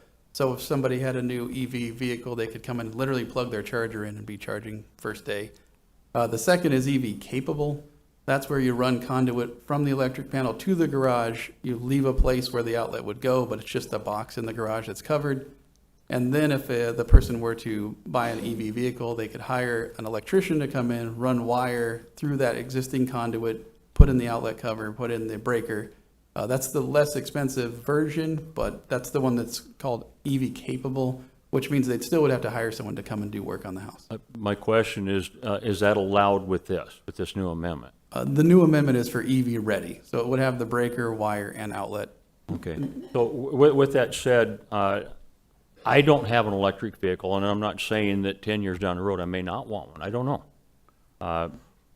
But in my case, if I was buying a new home, I would want the home capable, so in the future, I know that's worth a lot more money in the future than it is even if I don't use it.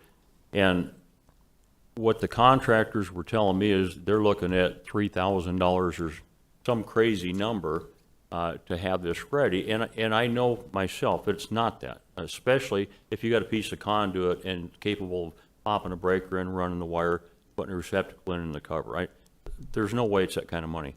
But I love the idea that any home that's being built has it available. I would, on that amendment, I wish that we would change the amendment to say capable, because I think that would be a good compromise between the contractors. I think it'd be a good compromise for the home builders. And we're not forcing them to, if it's $3,000, of course, that's with all the costs, all the money that they make with it, what they're paying their subcontractors, what the contractor's making.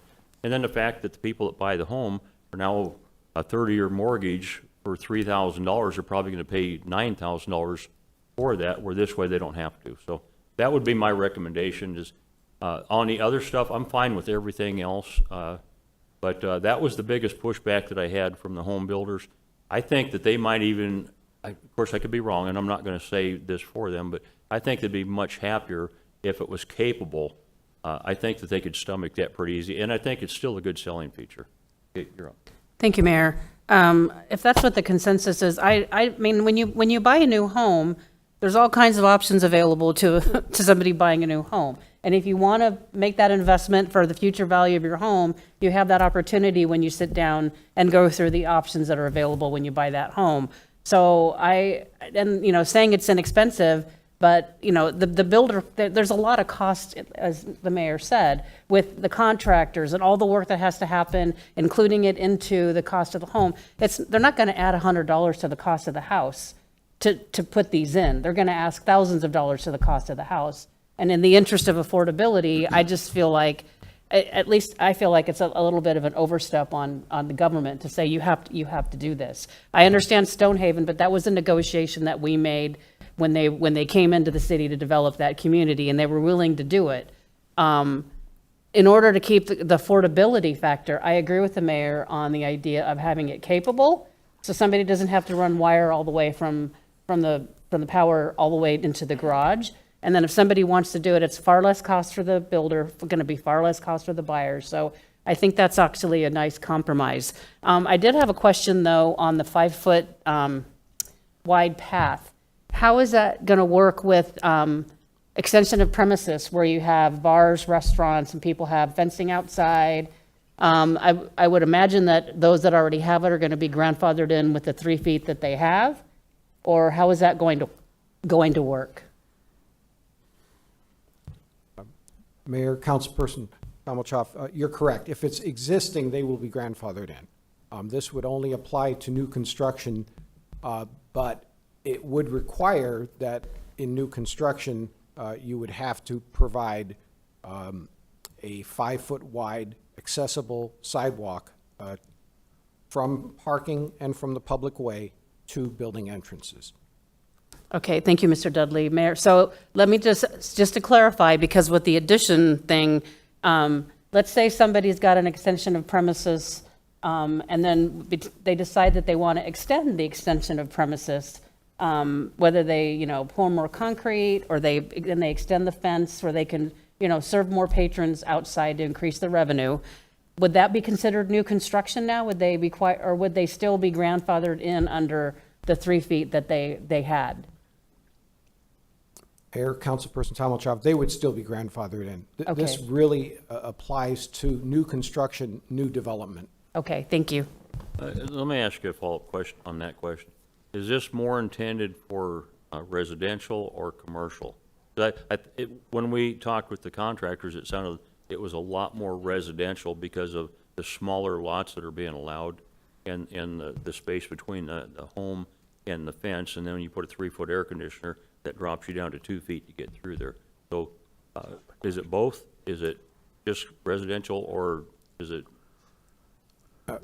Mayor and council, those are actually two separate and distinct requirements. The 5-foot wide path that we see on the screen for commercial projects like we were talking about isn't an egress issue. It's travel from parking and from the public sidewalk to get to building entrances. Okay, so that's commercial.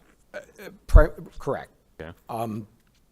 But to be clear, it's all commercial, shopping center, industrial, warehouses, whatever.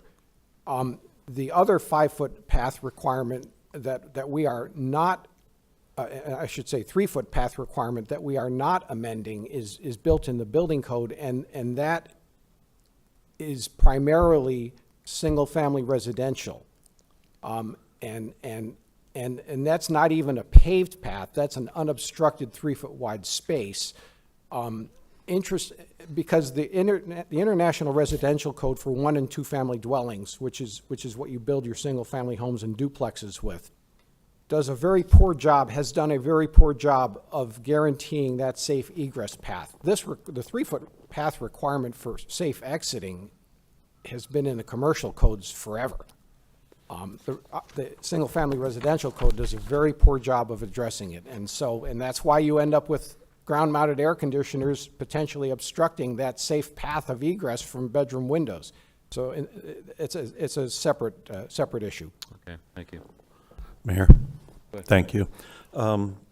Moving back to that 5-foot wide path to right-of-way for the commercial and industrial areas, if we had an area that seemed to not be a good fit for, because I'm concerned that it might not be a good fit for our downtown, particularly where we have allowed an extension of premises, licensed part of the sidewalk so they can have outdoor dining, that sort of thing. Could we provide exemptions to that for a certain part of town? For instance, in our downtown overlay, you don't have to follow that, or do we have that kind of flexibility?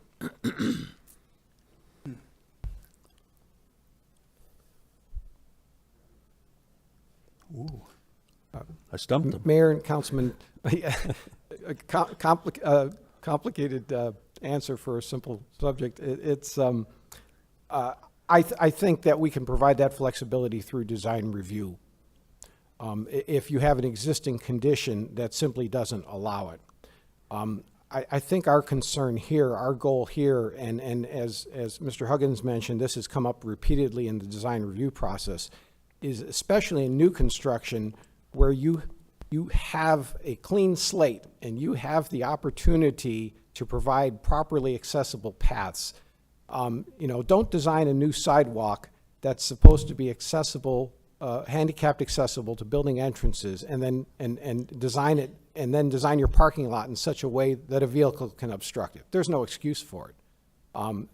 So I think for the most part, when you're dealing with new construction, this is going to give us the opportunity to codify maintaining a proper width sidewalk. But I think if you're dealing with existing buildings and the circumstances simply physically don't allow for the 5-foot sidewalk, then we're going to have to recognize that. And we can do that through the design review process. Okay, then I realize you're saying new construction, but we just affirmed that that can also be retrofit or an addition or something like that. And so I know I put you on the spot. I apologize for that, but maybe you can think about it a little bit and see if there's a means by which we can have more of a universal application, maybe by a zone or something like that, so that it's not just during the plan review, we said okay here, but during plan review, we didn't say okay there, that we have some kind of a different way to do it, because, we're all hopeful, particularly in our downtown, to see plenty of adaptive reuse, and we want to make sure that we're dealing with it fairly, where we have businesses that would like to capture part of the sidewalk, for instance, and would leave less than 5 feet available. Either we're going to do it or we're not, and it's not fair to to not let a new business do that if their competition next door is already allowed to. It just becomes problematic. Thank you. Let me do a follow-up question to what he just asked. This is not for air conditioners, it's for anything in the construction that is going to block access, correct? Mayor and council, that's correct. The 5-foot wide path requirement isn't the same issue as the 3-foot egress path from bedroom windows. The 5-foot wide access path is primarily where you're dealing with commercial occupancies, and you're trying to maintain at least 3 feet of width for a wheelchair to traverse. And there are really two problems with that. A lot of times, somebody would say, okay, well, I'm going to provide a 3-foot wide sidewalk. That's what's required for a wheelchair. But then they place a parking space next to it, and the front bumper from somebody's F-150 truck hangs 2 feet into that 3 foot. And now suddenly that sidewalk that met code for wheelchair accessibility really isn't wheelchair accessible. I understand that. And there's also when you look at handicap advocacy, accessibility advocacy, there's a lot of argument that even the 3-foot sidewalk is questionable in terms of providing proper accessibility. Even the accessibility codes as they're written, when you have a 3-foot sidewalk, requires a 5-foot width to occur every 200 feet so that 2 wheelchairs could pass each other, or a pedestrian in a wheelchair could pass each other. 200 feet's a long distance. So this is really just a way of providing better accessibility to building entrances in all projects. Right. No, and I was, as Mr. Turner was speaking, I was thinking to myself, there are occasions, and you used to see this a lot back in the 50s and 60s when most people had swamp coolers. Rarely did you ever see a swamp cooler on the ground. Usually they were elevated up above the soffit level, hanging off of chains where you didn't block anything lower, and you could still walk underneath a lot of them. Not all of them, but a lot of them. So I guess a favorite thing that we like saying, Glendale, is air rights. But would that affect that if you have 6 foot from the ground up, totally open, and then over 6 feet something sticking out? That's not an issue. I mean, exactly how far do you take that? Well, in this case, in a commercial project, you very seldom find that kind of obstruction. I mean, what we're really asking for is simply to provide a 5-foot wide sidewalk for access to buildings. In the case of residential, single-family residential construction, the 3-foot wide clear path from the bedroom windows, the code, when it requires that 3-foot wide clear path for egress purposes, also requires a minimum headroom of 6 foot 8 inches. So if something were hanging above, that would not be an issue. Okay. All right. The problem is we don't want somebody trying to negotiate around a ground-mounted air conditioner. The house is on fire, it's dark out, they've just climbed out their bedroom window. Sure. Yeah, totally understand. Any other questions? Okay, we have a consensus on, well, first question, is there a consensus to change the one thing that was talked about the most on capable, ready, or how was that term? EV One capable. capable and what was the other one? EV ready versus EV capable. Yeah, so, there was discussion on the capable, changing it to capable. I support capable, Mayor. I don't support the finished product. Yes, I support capable also. I agree with the mayor.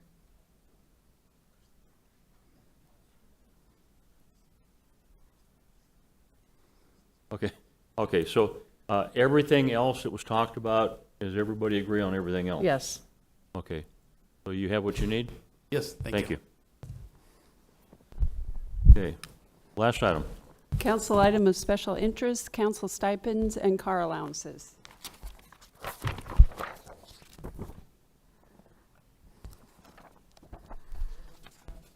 Mayor, members of the council, here to provide staff report and to start the discussion is Amy Lindsay from our Budget and Finance team.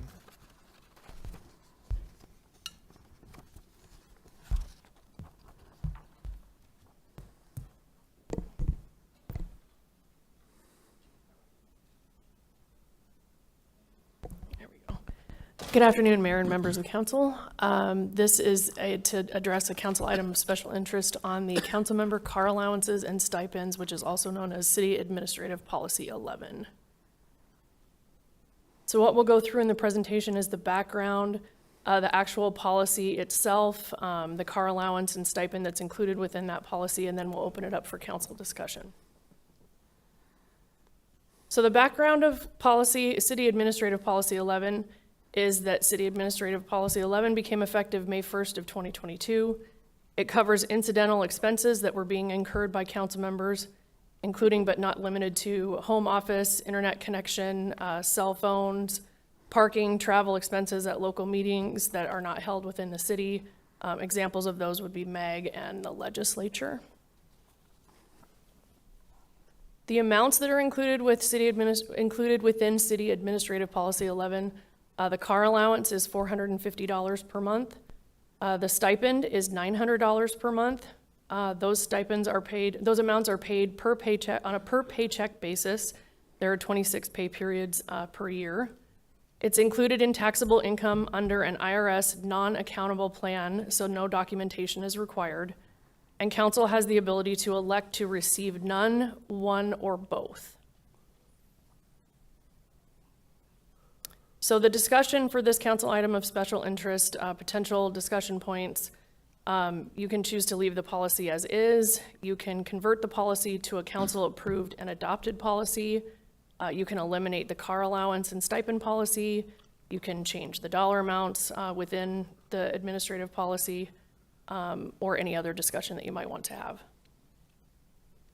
And with that, we can open it up for council discussion. Your item, council. Thank you. Mayor and council, can you hear me? All right. When I ran for the Glendale City Council, I didn't do it for perks or pay. I did it because our neighbors deserve a voice and because public service should be grounded in transparency, integrity, and trust. And that's why in June of this year, I made the decision to stop accepting the $900 monthly stipend and the $450 car allowance offered to the council members through what is called CAP 11. I didn't make that decision alone, though. I asked the Cactus District Advisory Council about this issue, and 70% of them in our first meeting said that I should stop accepting these payments, so I did, because I work for them and not for personal benefit.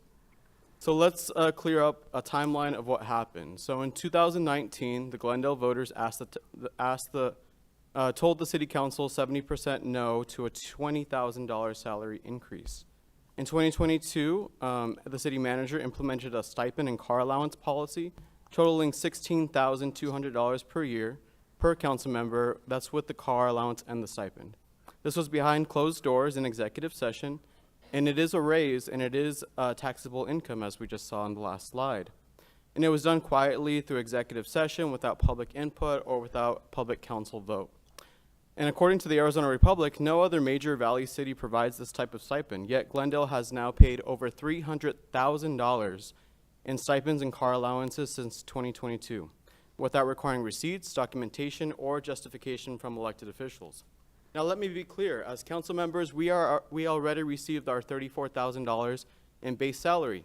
We also receive full health, dental, and vision insurance. Some of us receive retirement and pension benefits.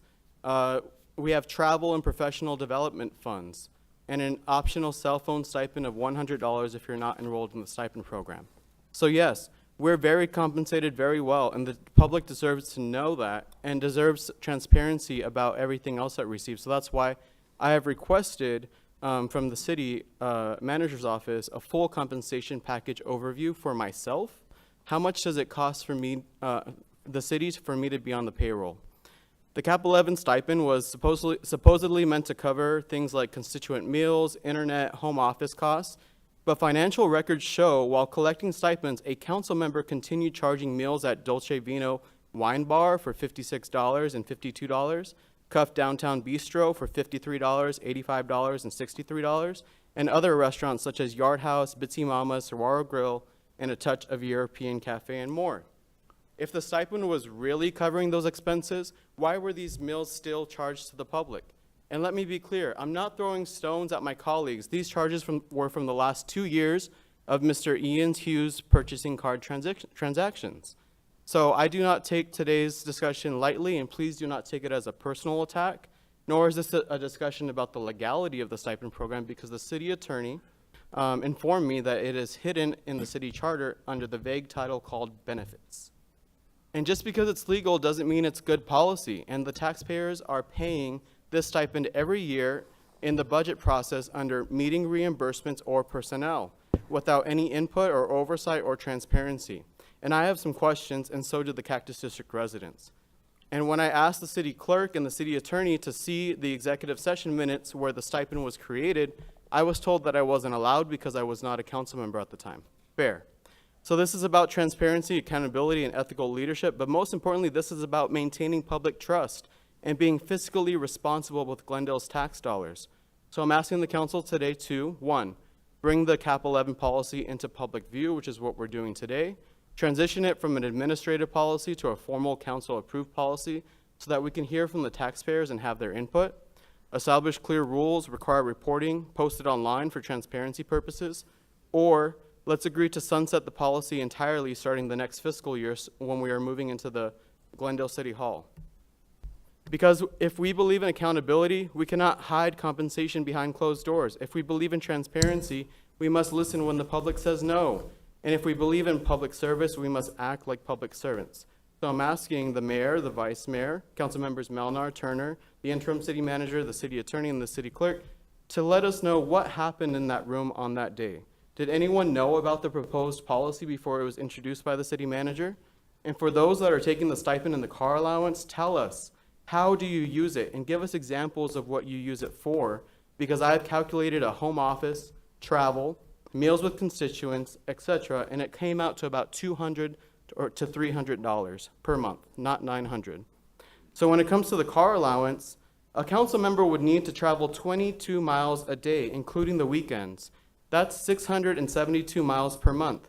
Is anyone really driving that much for city business? Maybe the mayor is, since he said that he works harder than all of us, and even he has a car assigned to his office, including fuel and shop charges, and Adam and Derek drive him around as a personal chauffeur to events in an unmarked white Tahoe and Suburban. So it's time to bring this into the light. Thank you. Mayor? Go ahead. I'd like to respond to that if I could. Please do. I'd start with the car allowance, and I would, there is an adopted ordinance, it was adopted by the council back in, I don't remember when it was, that allows for the council to receive the same benefits that the employees receive. So there is already, I believe, a publicly adopted ordinance that does allow for that. And I believe every executive in the city is receiving a car allowance. And I know I drive a lot. I drive my district, I check my parks, I walk my parks, I drive downtown at least twice a month for Valley Metro and another meeting, I go to Tempe for meetings. I'm putting a lot of miles on my car, and the idea of an allowance is essentially the same as why we switched to the per diem for travel, is because it eliminates all of the bookkeeping that you're given an amount of money and you're expected to do your job based on that. Now, if a council member doesn't want to drive their district and go to meetings and go meet with a council member in Goodyear, go meet with a council member in Surprise, driving all over the valley like I do, and I know some of my colleagues up here are doing as well, if you don't want to do that, you don't have to take the car allowance. But if you are doing that, you're entitled to the same car allowance that the rest of the executive leadership of this city is getting. And I believe Mr. Phelps can confirm that, but I know that the executive team is receiving a car allowance. This is not an unusual thing to be receiving, and we're getting the same amount of money that the rest of the executives of the city are getting. Is that correct, Mr. Phelps? Or Ms. Rios? Mayor, members of the council, the directors in the city are getting a $200 a month, or essentially $100 per pay period. The other executives, such as Mr. Phelps, Ms. Bauer, the judge, those are negotiated as part of their contract. Okay, the expectation our residents have of us, thank you for that, is that we are out in the community building relationships, representing the city, and meeting. I mean, I can tell you that I'm meeting with council members from three council members from other cities just this week, because I see that as part of my job. The reason, as you said, that there were, and I don't know what other council members are doing, I'm not necessarily responsible for that, but the reason we weren't turning in receipts is because I didn't understand that if I was having dinner, for example, I had lunch with Councilmember Conchas after he was elected. I would, under any circumstances, wouldn't have even known Mr. Conchas or had lunch with him had he not been elected to the city council, to meet with him and sit down and find out what do you want to accomplish? How are we going to be able to work together to meet with you? Now, I didn't have to turn in a receipt for that lunch, and with the bill was split, but that is city business. When you have lunch when you're doing city business is done. Most of these meetings take place in restaurants and coffee shops. That's where a lot of them take place. And then there's the expenses of greeting cards. I don't think the Budget and Finance Department wants us turning in, $5.99 receipts every time we buy a card as a sympathy card or a get well card or a card's postage that we send out to our constituents that we're engaged with and understand that somebody's husband passed, somebody's wife passed. I send these things out all the time, but it's just the same as per diem. You're given the amount of money, and I believe Mr. Conchas accepts per diem when he travels, and there's no accountability for there. I don't see this as anything different. Thank you, Mayor. Mayor? I'd like to actually read the policy, which wasn't on the presentation. Council members incur personal incidental expenses not covered by the city. These costs include, but are not limited to, the cost to provide and maintain a home office, technology, and internet connections, office supplies, office equipment, incidental meals, mileage, and repairs. Additionally, council members are frequently called upon by the city to represent the city in their official capacity at other meetings and events. These meetings are in addition to their customary attendance and participation in workshops, voting meetings, and other special council meetings. Examples include, but are not limited to, serving as board or committee members for the Glendale Chamber of Commerce, the Arizona Municipal Water Users Association, the Maricopa Association of Governments, the Municipal Tax Code Commission, Westmark, the League of Arizona Cities and Towns, Greater Phoenix Economic Council, Valley Metro, Neighborhood and Homeowners Association meetings. In recognition of the cost of these expenses, which are not otherwise paid for by the city, effective April 1st, 2022, council members may elect to receive the following benefits, which are the car allowance and the stipend. I myself do travel my district. I do meet with some of my residents. I meet with developers on projects. As Vice Mayor Tomachoff said, I sometimes meet with different council members, and I incur the cost myself. Mayor? Go ahead. Mr. Brown, how were these amounts of $900 a monthly stipend and $450 monthly car allowance calculated for HR? Mayor, members of the council, HR didn't calculate those. Who did? I don't know who did. Mr. Phelps, who calculated Okay, these? through the chair, please. Mayor, may I ask Go a ahead. question? Mr. Phelps, who calculated these? Mayor, members of the council, Councilmember Concha, I'd have to go back and talk with staff in terms of how we determined the amounts. What we wanted to make sure was the amounts were going to be approved and reasonable within IRS codes, because there are kind of standards and limits that the IRS will allow. Again, being that this was now 3 years ago, not 100% sure, but I'd be more than glad to get back and to give you the methodology that was established. Mayor, I have a follow-up question. Go ahead. Mr. Phelps, did any council member around that time spend as much money as the 900 stipend or the car allowance? Mayor, members of the council, Councilmember Concha, again, I would have to ask Budget and Finance to pull that information up, and we'd be glad to do, go back and to rebuild kind of the history prior to that. Mayor, may I continue? Go ahead.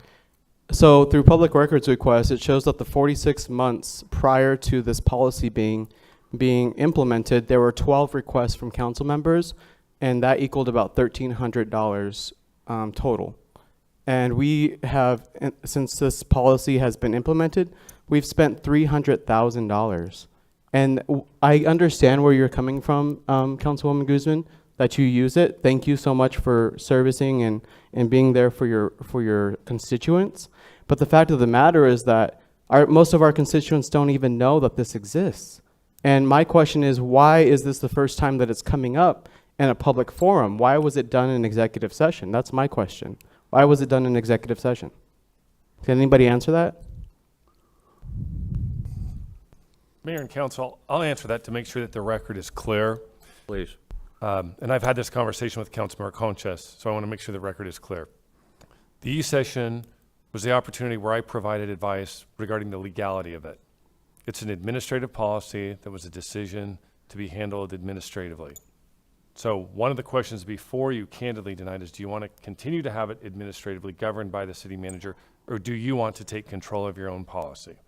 But in terms of a decision-making by the council to actually have this, it's an individual decision where you individually can choose, and you can either take it, you can take one of them, or you can take both of them.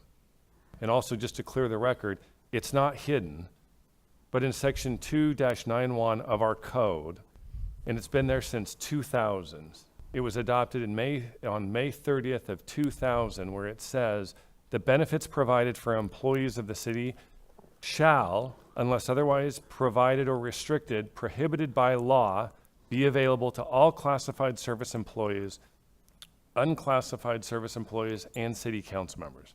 So noting that, it's a decision that you need to make, but I want to make sure that the record is clear with regards to how this moved forward. Thank you. Thank you, Mayor. Mr. Bailey. Ms. Tomchon. Thank you. I'd just also like to clarify that the council, I believe at the time everybody was accepting a stipend for their cell phones. I believe everybody all along has been accepting. I don't know, there's new council members now, but that the stipend existed prior to this being basically a all-encompassing stipend. And then those that signed up for this waived the phone stipend. This was rolled into this existing stipend. And most of my residents, a lot of them already know, because when I pick up breakfast or I pick up lunch or I pick up coffee with them, I tell them I get a stipend, I will cover this. That's what the stipend is for. So, I don't appreciate the accusatory tone that we're doing something behind people's back, because many, many, many of my residents are well aware that we are receiving a stipend. So, like I said, I don't appreciate the accusatory tone. I don't feel like we're doing anything wrong. I feel like the residents are getting a good value from the amount of time and energy that I put into my job representing them here at the city council. I'm out and about representing the city all the time. And where we meet with people is in settings that cost money.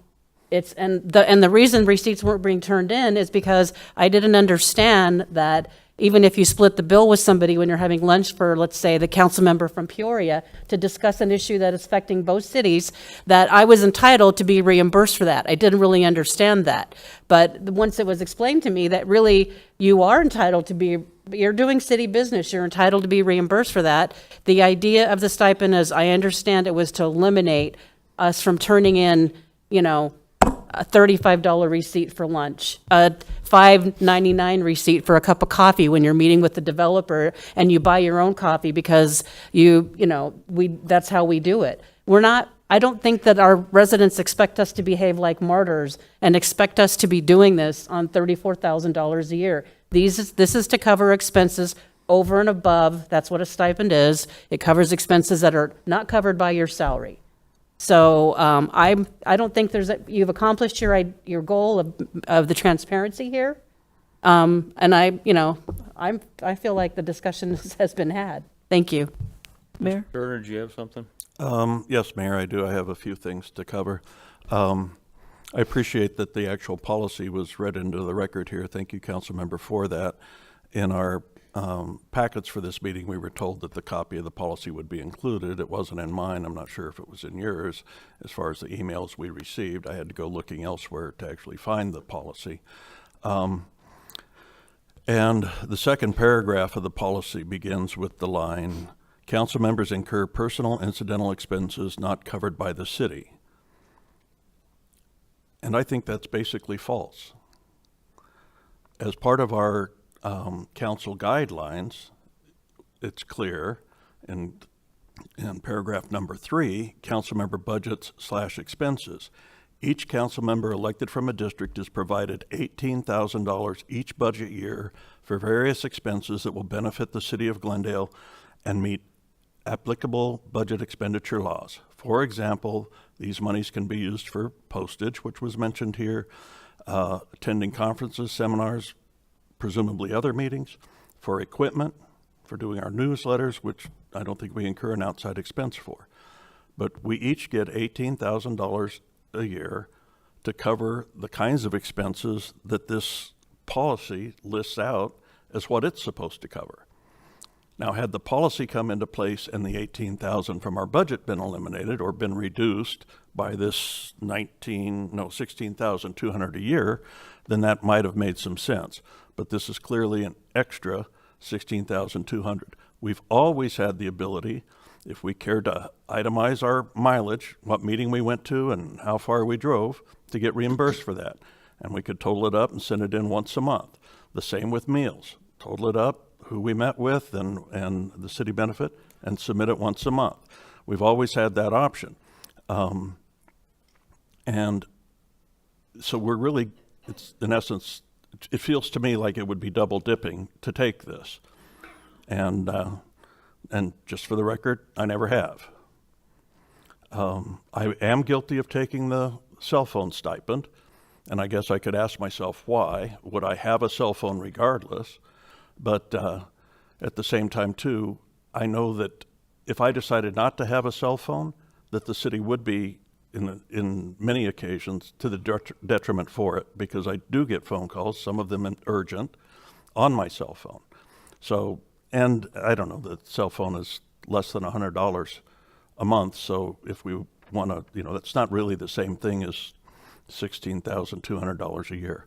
All in expenses which could be reimbursed if we bother to do the little bit of paperwork. But as Councilmember Conchas pointed out, in the 22 months prior to this policy going into effect, there was less than, I think, $1,800 worth of claims made by council members for these kinds of expenses. And it's either because in some cases with meals, I could claim meals. I don't. 99% of them I don't. But it's because I'm going to eat that day anyway. But I can guarantee you my entire grocery bill, along with my entire eating out bill, doesn't amount to $950 a month. So that I couldn't even come up with that number if I was writing all of my meals off. It disturbs me that there is no, being from a, quote, data-driven organization, there is no data to back this policy up. There never has been. And while it is permissible to receive legal advice in executive session, the basic discussion of the policy, I don't believe qualifies for executive session. Unless, of course, the policy is about salaries. And if you look at the bottom of today's agenda, it outlines why the kinds of things that can be discussed in executive session, and it doesn't say benefits, it says salaries. And this really comes down to a question, is what we're receiving, this is what the council can receive, an addition to salary or not? Because our charter clearly says that our salary is determined by the voters. There's no way of getting around it. The IRS also says that these non-qualified, I think is the term, types of appropriations are in fact compensation. And I don't know how we get around that. There's different words, salary, compensation, stipend, allowance, but when you don't have to justify why you're getting it, this is my synopsis of the IRS code. If you don't have to justify why you're getting it, it's taxable wages. It's handled just as taxable wages. And I don't see how an increase in your wages is not the same as an increase in our salaries, and our salaries can only be approved by the public in a vote, and the last time it went to a vote, it failed by a wide margin.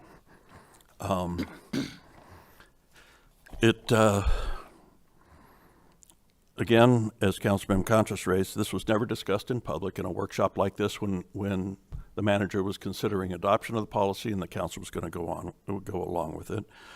I've had several people ask me, and I'm curious myself, so I'll ask it now. Whose idea was this? Where did this idea come from, Mr. Phelps? Again, I probably need to go back and kind of talk with our team. I know that a lot of it was we were looking at the amount of time we were spending, processing small invoices, because it takes a number of people through the organization by the way our systems were put in place.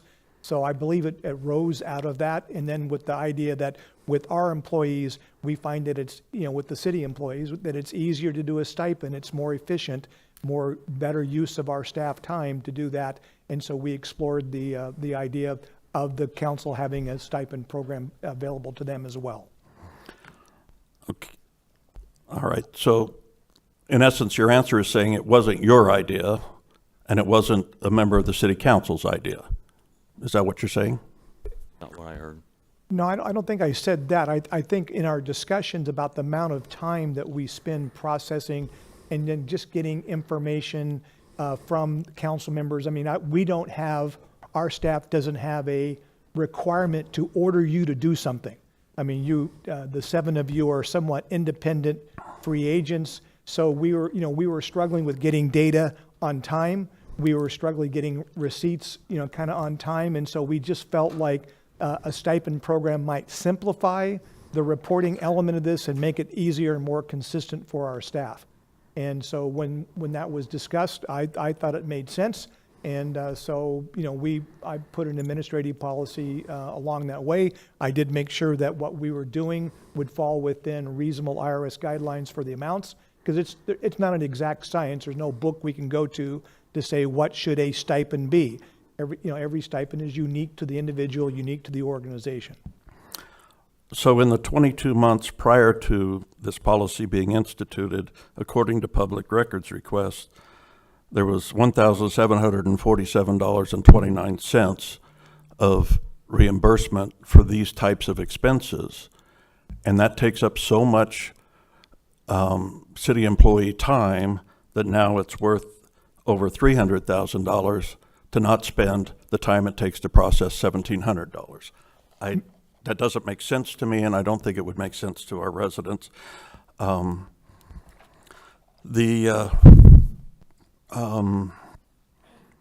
would be interested in an actual public revelation of whose idea was this. You're not claiming it. I don't hear anyone up here claiming it. There was no data behind the numbers. People will want to know. People have asked me repeatedly, and I myself want to know. Mayor, members of council, Councilman Turner, at the end of the day, as the city manager, I approve everything administratively. So if you're looking for who had the responsibility for implementing this administrative policy, that would be myself. Now, I don't do things in a vacuum. We talk internally as a team. We try to understand the implications of what we do. But ultimately, if you're saying who approved the policy, it was your city manager based on all the information and feedback that we had received. And Mr. Manager, with all due respect, as you've been known to say, this is not my first rodeo either. I know darn well who approves the policy, and that's another question. It says right here you approved it. I know that you approve it. That's not my question. My question was, and it's a question I get from residents, whose idea was it?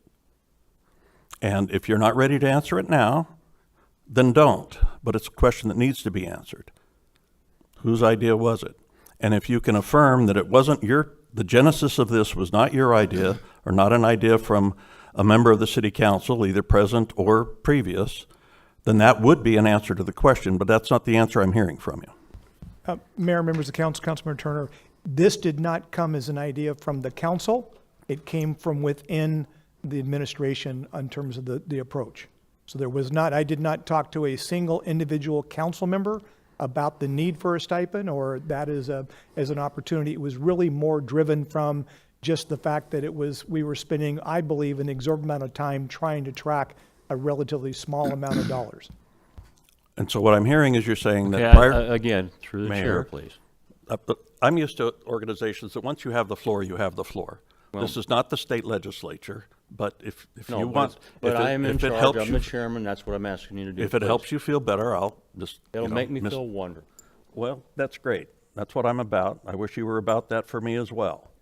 It was Please nice. It was continue. nice today. At one moment, you referred to me as Mr. Turner, and that's the Please first time in continue. months. Other So, people have Mr. Mayor, Mr. Phelps, what I'm hearing from you is that you didn't have any discussion with council members, past or present, regarding this before you presented it to the entire council in the executive sessions. Mayor, members of council, Councilmember Turner, the best I can recall, that is correct. Thank you.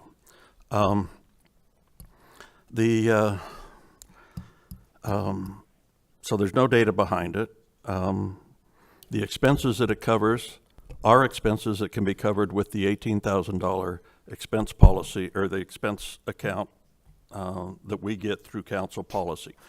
Are there other city administrative policies that you have that apply only to the city council and not to your staff?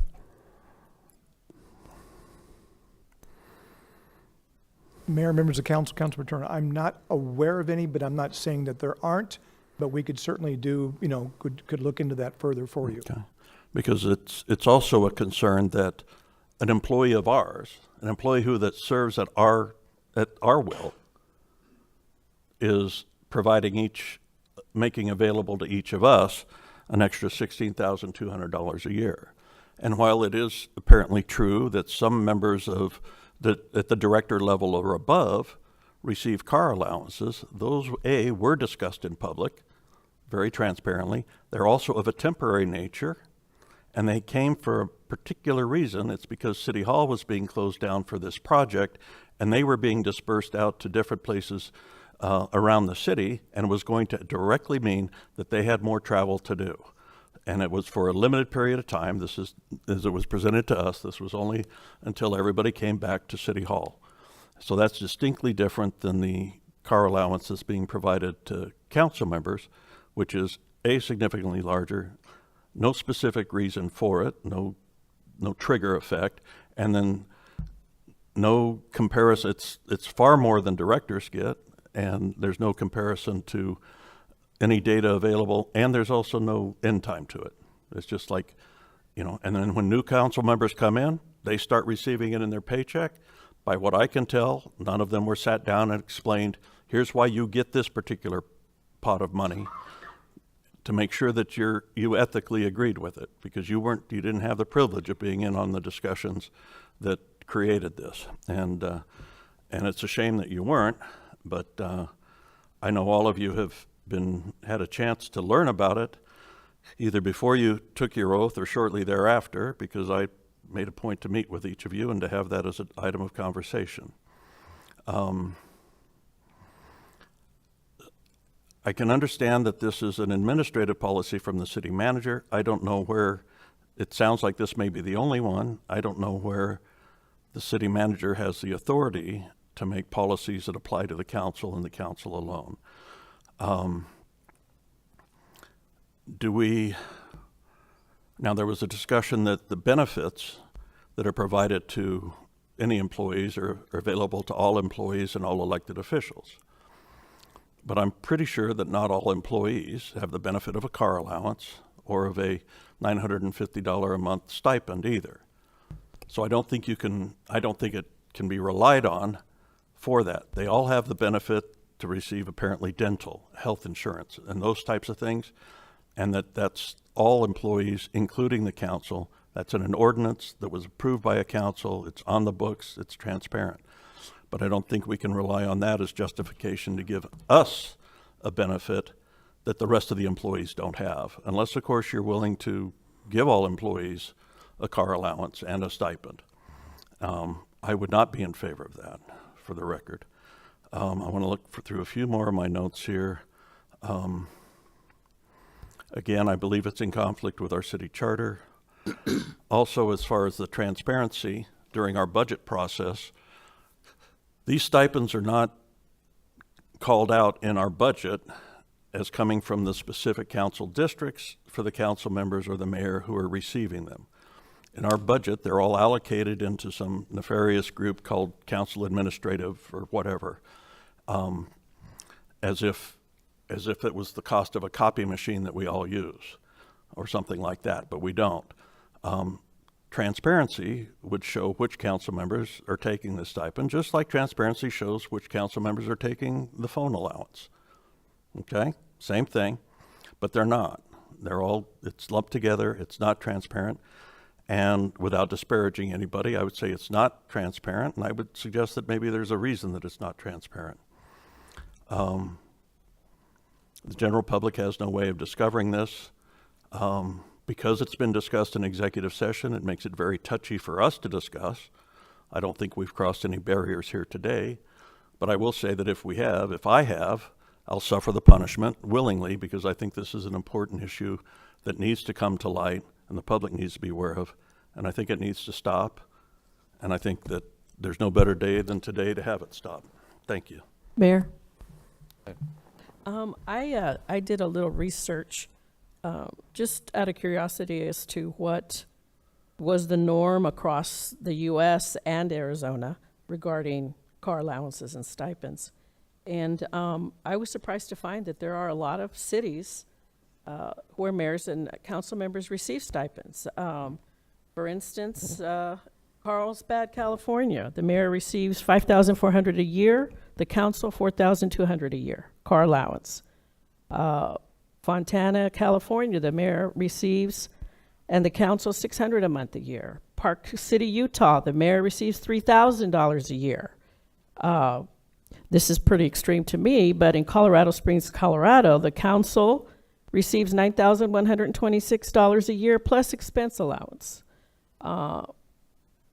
Palmetto Bay, Florida, the mayor receives $2,000 a month, council $1,000 a month, car allowance. Multiple in Miami-Dade, Florida, car allowance ranging from $500 a month to $1,250 car benefits, plus other stipends. So it is not uncommon. It does happen across the whole United States in all these different cities. In Arizona, let me get to that information. We have the city of Phoenix, the city of Tucson. Hold on one second here. The city of Mesa, the city of Peoria, the city of Gilbert. So we are not hiding something that other city council and mayors get. And I resent the insinuations that we're trying to cover something up from the public. I will tell you in transparency, I receive it. I have nothing to hide. To follow up on that point. So that proves the transparency question. You're able to go on the internet, apparently, and look up cities across the country and find those which actually do disclose what stipends or car allowances are available.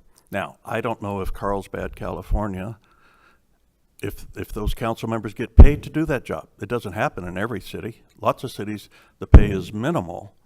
It's not the $34,000 or $48,000 that we receive on this council. It's minimal. I also don't know, I'm not refuting your numbers, but I'm also saying, I don't know if those council members have an $18,000 expense account that they can use for all of these expenses that supposedly the stipend is supposed to cover. So, I mean, what's the term that the manager uses? True but useless? I don't agree with that.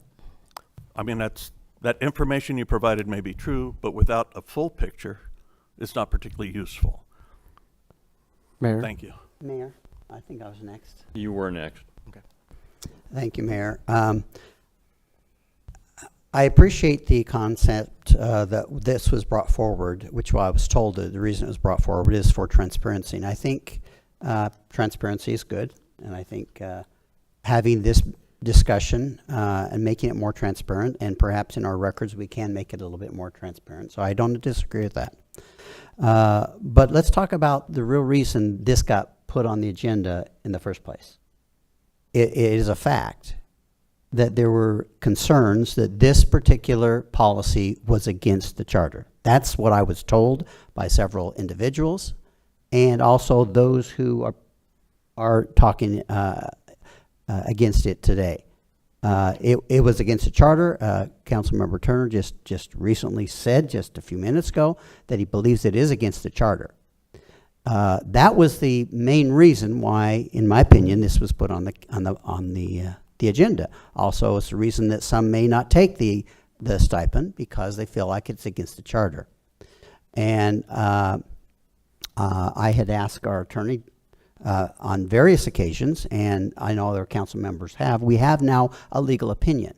I don't know what legal opinion others have used to say that it is against the charter. I don't know of any legal opinions that say it's against the charter, but I do know of opinions that say, from our own attorney, that it follows our guidelines. It follows the IRS guidelines, and it does all the things that we need to follow up. Now, like I say, I think the purpose of transparency, which was the main purpose that I was told by one individual that this was on the agenda, I agree with that. Transparency is good, and I think we should continue to have transparency on this. I want to kind of break this down into a couple of different categories. First, the car allowance. The car allowance is $450 per month, which is about 650 miles per 640 miles per month at the current IRS reimbursement rate.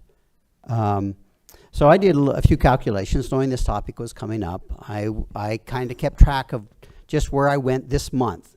Now remember, I was gone for 1 week of the month of October, and we're not yet through the month of October.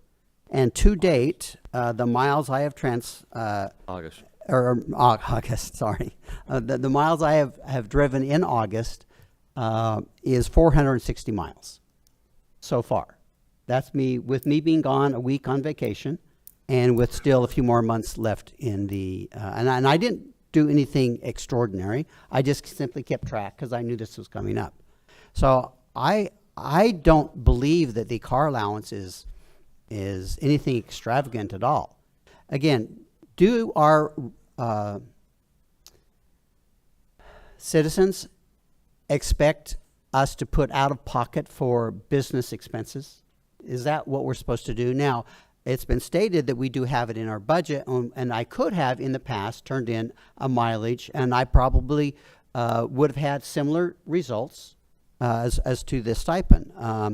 Just driving, again, I go around my district a lot. I drive to a lot of meetings, and so I do travel quite a bit. When I was running my business, my business I didn't keep track of the differences too much, and so I didn't really worry about it. It was an expense, and either way, the IRS is still going to get their taxes, no matter whether I get reimbursed from the city or whether I expense it as a business expense.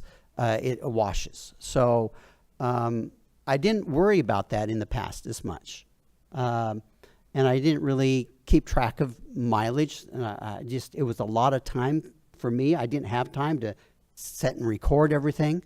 And I could still do that, and if this policy were to go away, I probably would, and it would be very transparent. I would get reimbursed for my mileage, and it'd probably be very similar to what I'm getting today. So is it unfair to the public? Is it an extravagance? Are we taking advantage?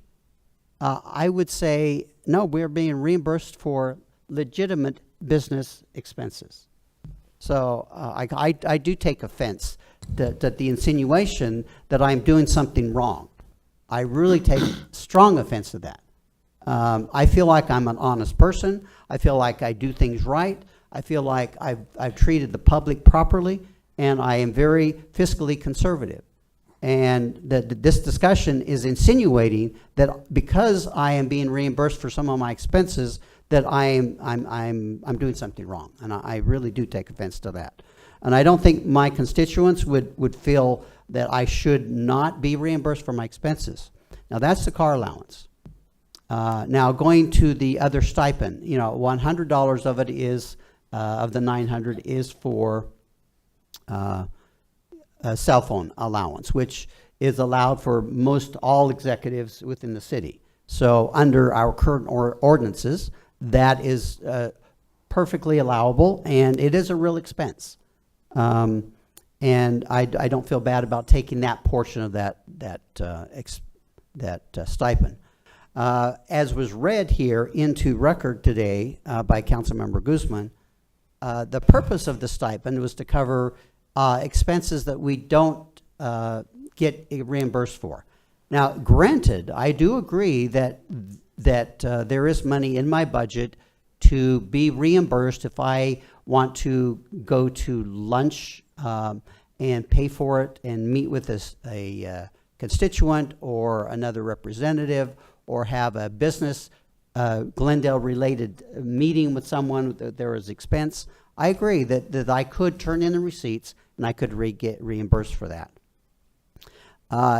As far as my budget and that excess money, that money all goes back over the last few years. I don't turn those expenses, so the budget money has been there. I didn't turn in expenses before, so the budget money was always there.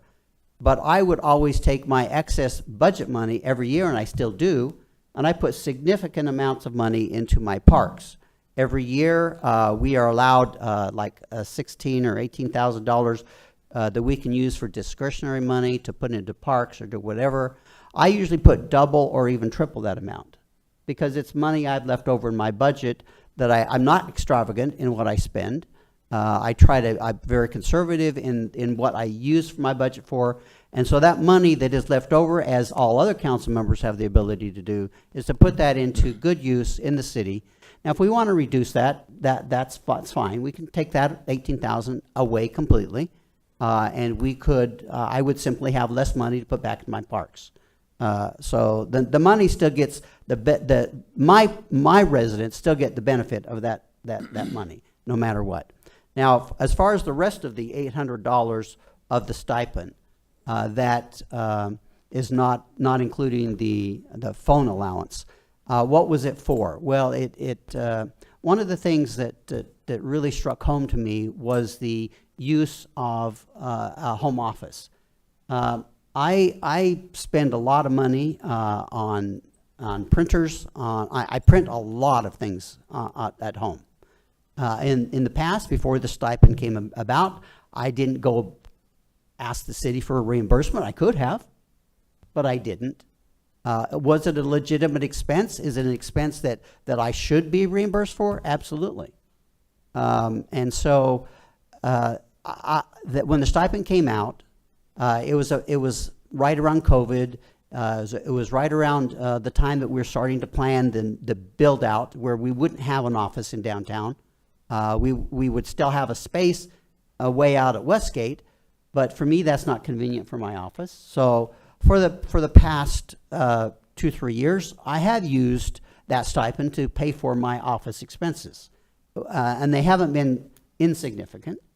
And I've used it for meeting with my constituents, with other folks, having some expenses there. Is it a little bit too high? Perhaps once we get back into our building, and I don't have the office expense. I'll still have an office at home, but I'll also have more access to printing things in the office that I don't have so much right now. So I don't know that, I don't agree with the concept that we're trying to do something behind closed doors, or that we are being nefarious in expending taxpayers' money. We're using them for legitimate business expenses that are approved by the IRS.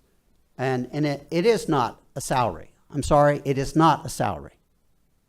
Now, the IRS, when a organization chooses to allow their executives not to turn in the receipts, they require that you get it added to your income. So this $16,000 gets added to my income, and I have to pay income tax on it. Do I get compensated for that additional income tax because I am having expenses for the city that I incur, that I would have had regardless? So my point on this is, maybe we do need to have a discussion about reducing the stipend, the $900. The car allowance, I think it's adequate. It covers my expenses for what the IRS would allow me, or what I could turn in as an expense account. And I could turn it in as an expense account, and if we decide to get rid of it, I may start doing that. It's going to cost me a lot more time. It's going to cost staff a lot more time to audit it and make sure it's accurate, to verify that the mileage to and from and everything else is accurate. So, yeah, we could do that. But I guarantee that the overall expense would be much more than $450 for the car expense. So I'm in favor of keeping the car allowance without any adjustment. However, with the $900 stipend, as we get back into the offices next year, and my office expenses reduced, I could say that we could look at reducing some of those, that stipend, if that's the desire of the council. But otherwise, for the time being, I think it needs to stay where it's at. And that's all I have to say, Mayor. Thank you. Mr. Baldegger, do you have anything to add? I'd just like to leave it as is. Point of clarification, Mayor. Mayor, I think I was next. Well, Okay, who said what? I have a point of clarification. Go ahead. Just to one point that the council member made, I just need more information on. The council member said that there's a city attorney's opinion on this. I've never seen a city attorney's opinion on this. Do you have access to the city attorney's opinion? Is it a written opinion, and where might I be able to go to get that? As is customary in our city, Councilmember Turner, when I have a question of legality, I go to my attorney in the city and I ask him for his legal opinion, and he gives that to me. No, it is not written. I just received the legal opinion, and I know he's given it to several other council members. And if you haven't asked him, I'm surprised you haven't. That you should ask him what his legal opinion is on that. Thank you. Okay, I apologize. The way you said it, I heard it as if there was a, quote, the city attorney's opinion about this. But again, that kind of goes to, you can say one thing, but you can't be responsible for how it's heard, and that's why things go in writing. So I'll ask Mr. Bailey, is there a written opinion on this, Mr. Bailey? The council has not requested me to do a written opinion. However, I have provided legal advice to the council. Mayor. Thank you, Mayor. Tom Shaw. Thank you, Mayor.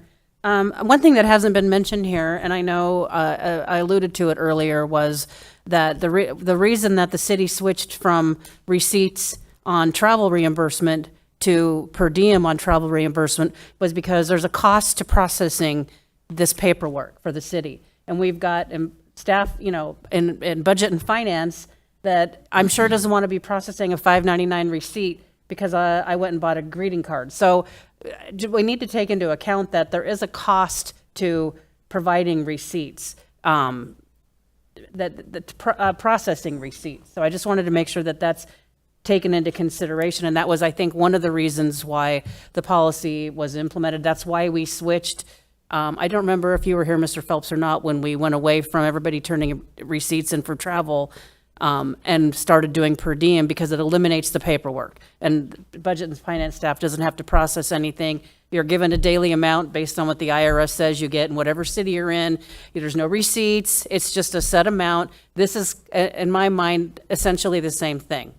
So, but I did want to say, because I did check with staff, and for the sake of transparency, during the next budget process, they said that they would be able to identify more clearly a way to show these amounts in our district budget. And I'm absolutely in favor of that. That'll be something that we can take on when we move forward with the next budget. And I'm absolutely fine with that. And I hope that alleviates the concern about the lack of transparency. Thank you, Mayor. Thank you. Go ahead. Mayor and Council, first off, I want to apologize for my tone. And the reason is because the Cactus District residents and people across Glendale have been asking me about this. And so I apologize for my tone, but one question I have is, since it's taxable income, does it also add into our pension or retirement benefits?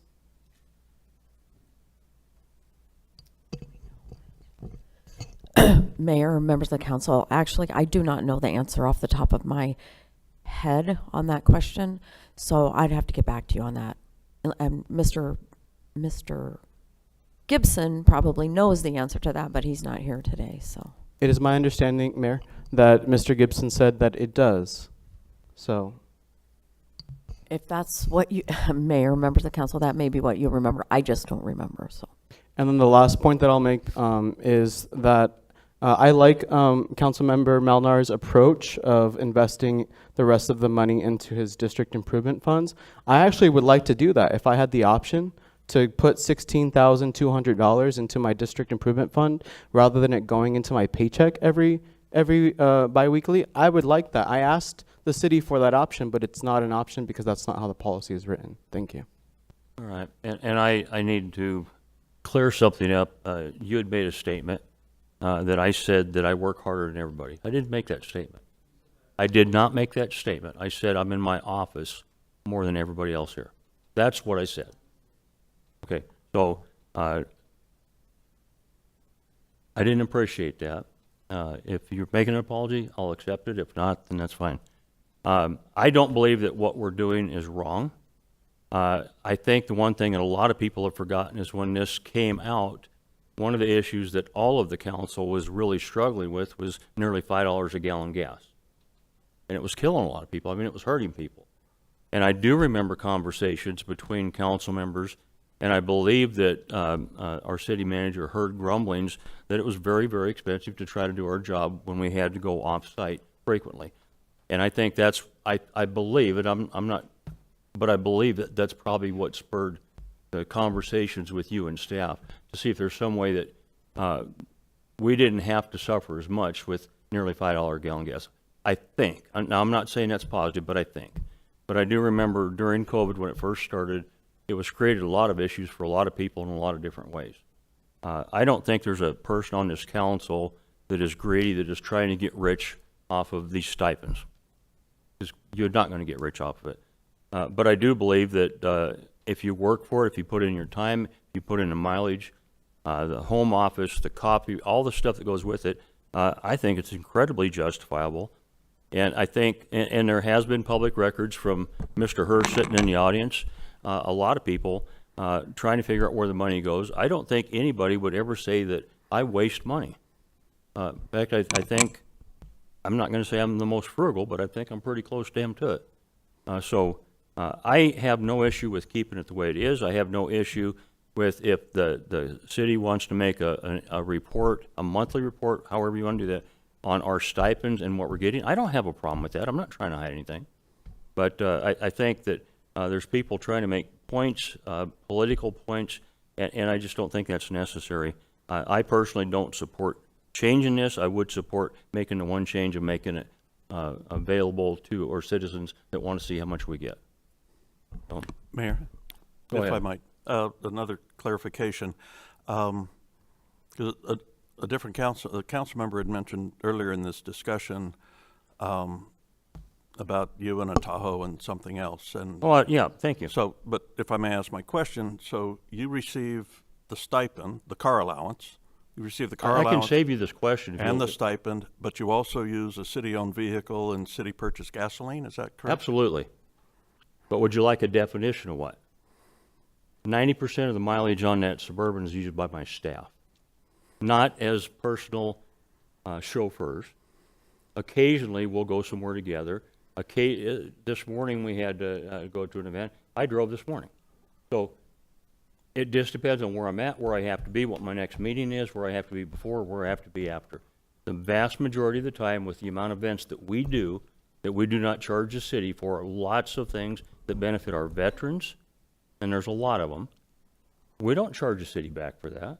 And most of that stuff that has to be hauled needs to be hauled in a vehicle. Now, to answer your other question, Mr.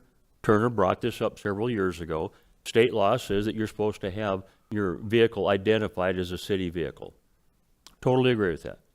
But if I'm going to identify it as a city vehicle and not be allowed dark tinted windows, then I want a police officer with me every time I'm in that vehicle. Okay?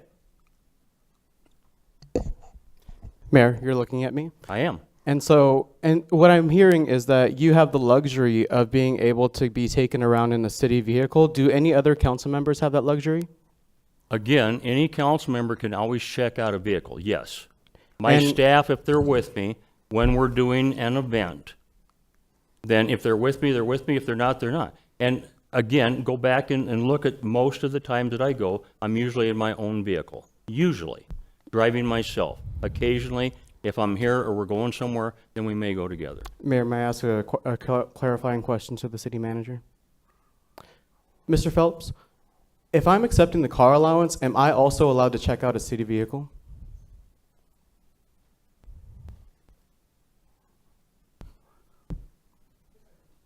Mayor, members of the council, I would need to probably go back and look at the unless, Vicky, you have a copy of the administrative policy.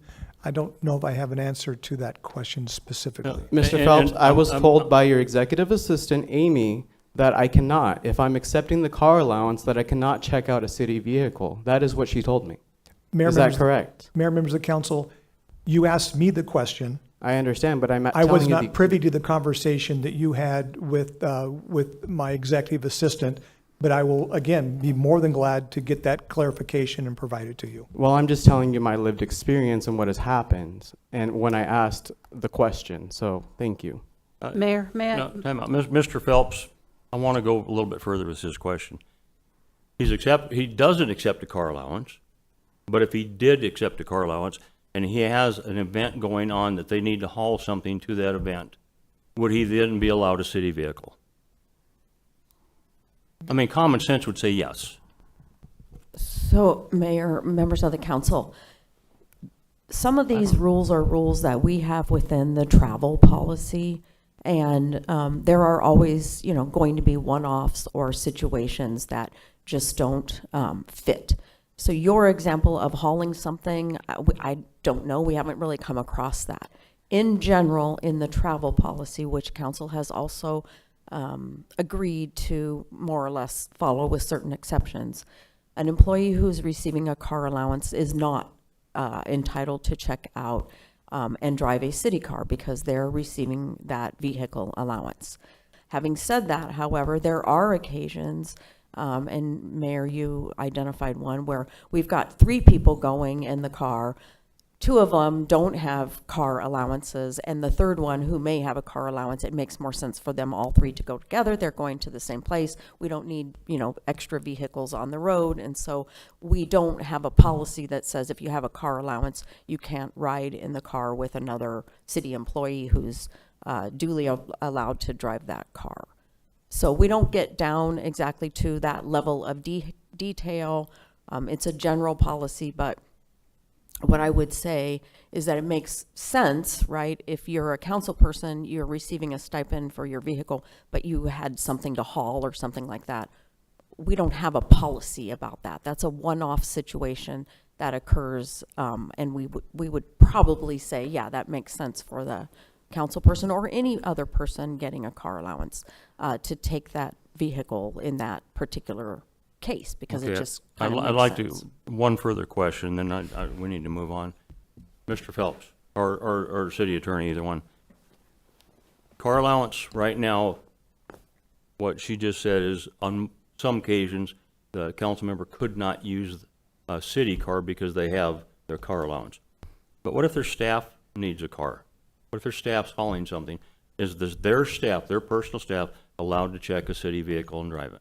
Mayor, members of the council, we would not expect a city employee, in this case, a council staff, to use their own personal vehicle to do something on behalf that would be a business for the city. So in that particular instance, if they have access to a fleet car, they would be eligible for that. Thank you.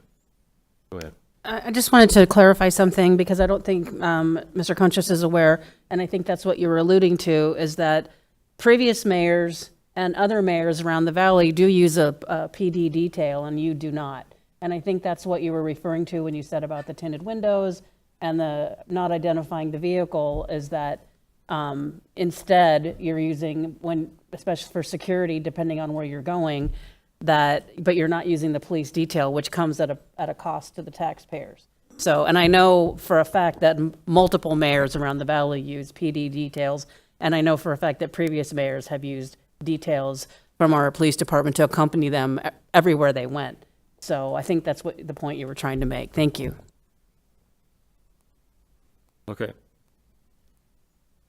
So where do we go from here? What do you think? For the time being, I believe that we should just leave the policy, the administrative policy as is. Leave it as is. Mayor, Hold on. Reduce the stipend amount and keep the car allowance. Mayor, I agree with Councilmember Milner's earlier statement that we revisit this once we move back into City Hall. I think I think the car allowance, I agree, take that off the table.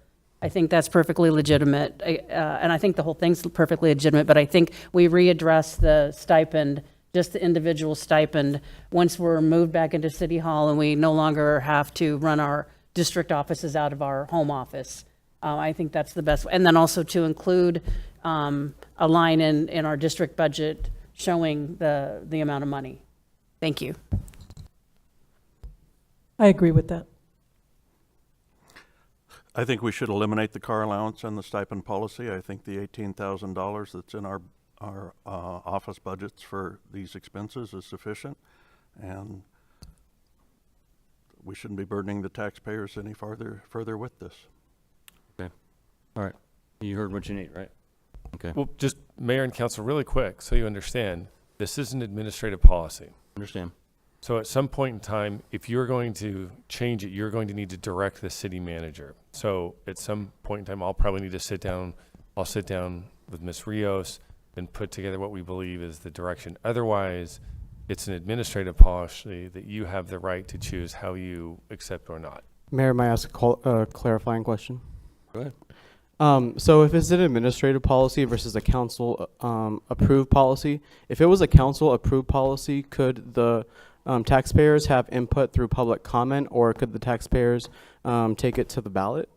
I don't know the answer to that question, so I'm asking to the city attorney.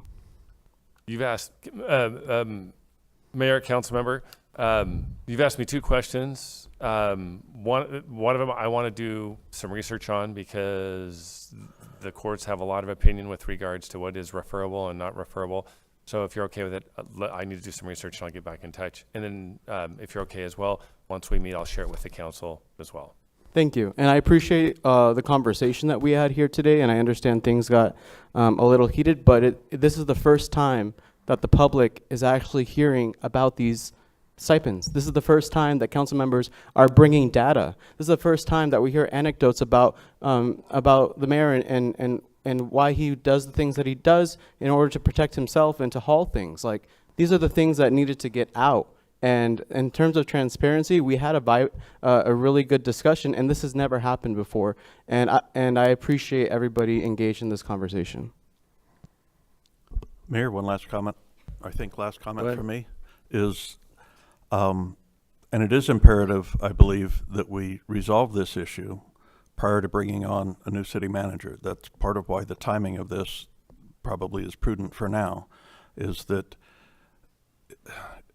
if this is going to be a policy, it should be a council policy and council members should vote on it. And then it's not the question of a new city manager coming in who may or may not think it's the right policy, but doesn't necessarily want to get crossways with 6 out of 7 members of the city council. So I would like to see this come forward to the council voting issue. If there seems to be effort to move forward in some fashion, either to keep it as it is or to adjust it a little bit or something, then it should come up on a council agenda soon for the council to adopt if in fact that's what they want to do. And it should not be left at the city manager level any longer. Next Thank you. item is our city manager's report. Phelps. Mayor, members of the council, here will be our bi-weekly video, please.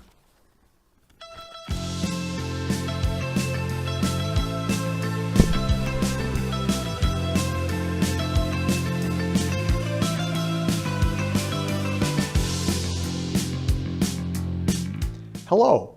While August may be winding down, excitement is picking up here in Glendale. Our city website just got a major makeover. The redesigned glendaleaz.gov is live with a fresh look and easier navigation. It has enhanced mobile-friendly version and improved search tools to help you find city services and information quickly. We also have a new library website that has a more modern design for patrons to more easily access everything they are looking for. Congratulations to our web design team for this improved website. Glendale's newest businesses are turning heads. We recently welcomed Nothing But Cakes, Crispy Cones, James Avery, Verlo Mattress, HTO, Rice Mill, and Red Zone Sports Grill. They offer sweet treats, unique jewelry, delicious food, and more. And in the industrial sector, Scott's Miracle-Gro is moving into a 733,000 square foot facility at 303 Crossroads. These openings are a major win for Glendale's continued economic growth. Our summer camps were a big hit. Children explored history and culture through hands-on activities at the Glendale Community Center. Each week had a new theme, like ancient Egypt or dinosaurs. These camps blend learning and play, sparking curiosity, imagination, and creating lasting friendships. Glendale's transportation and police departments teamed up to teach kids about bike safety. They stopped by our summer youth programs throughout July to hand out free helmets, help with fittings, and share road safety tips. Kids got a coloring book, bookmark stickers, and reflective gear to stay safe and visible. July was National Parks and Recreation Month, and Glendale celebrated in a big way. More than 2,000 people signed up to join in on the fun all month long. From a luau at the Glendale Adult Center to stargazing at O'Neill Recreation Center, karaoke night at the Glendale Community Center, and family play dates at every rec center, it was a hit. Great job to our amazing Parks and Recreation team for making it all happen. Thanks for watching. I'll be back with more updates soon.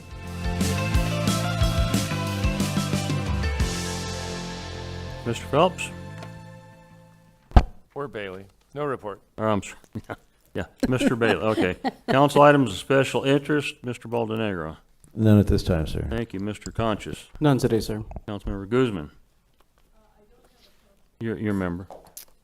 It's not a council item of interest, but I did want to make a comment. Last council meeting when we were talking about the e-bikes and e-scooters, I failed to ask if we could get staff to bring us ordinances of other cities in the state that are dealing with e-bikes and e-scooters, if they could include that in that. Thank you. Well, that's council item of special interest. Yeah, okay. All right, then there you go. Mr. Melner? Nothing today, Mayor. Mr. Turner? Not today, Mayor. Vice Mayor? Yes, Mayor, it's not urgent, but I know I've been seeing a lot of work happening around the city, And I'd love to see an update on where we are with the median landscape project all around the city, like how much progress have we made? What do we have left to do? So I think, and I know that probably some of the council members aren't even really aware of that project, but I'd like to just get an update on where we are with that. Thank you. Thank you. I have nothing. Can I get a motion to go into executive session? Second. I have a motion and a second. Go into executive session. Any discussion? Hearing none. All in favor, please vote aye. Aye. Any opposed, say nay. Here, you guys have it. Do you have it? That motion carries. Council meeting is recessed.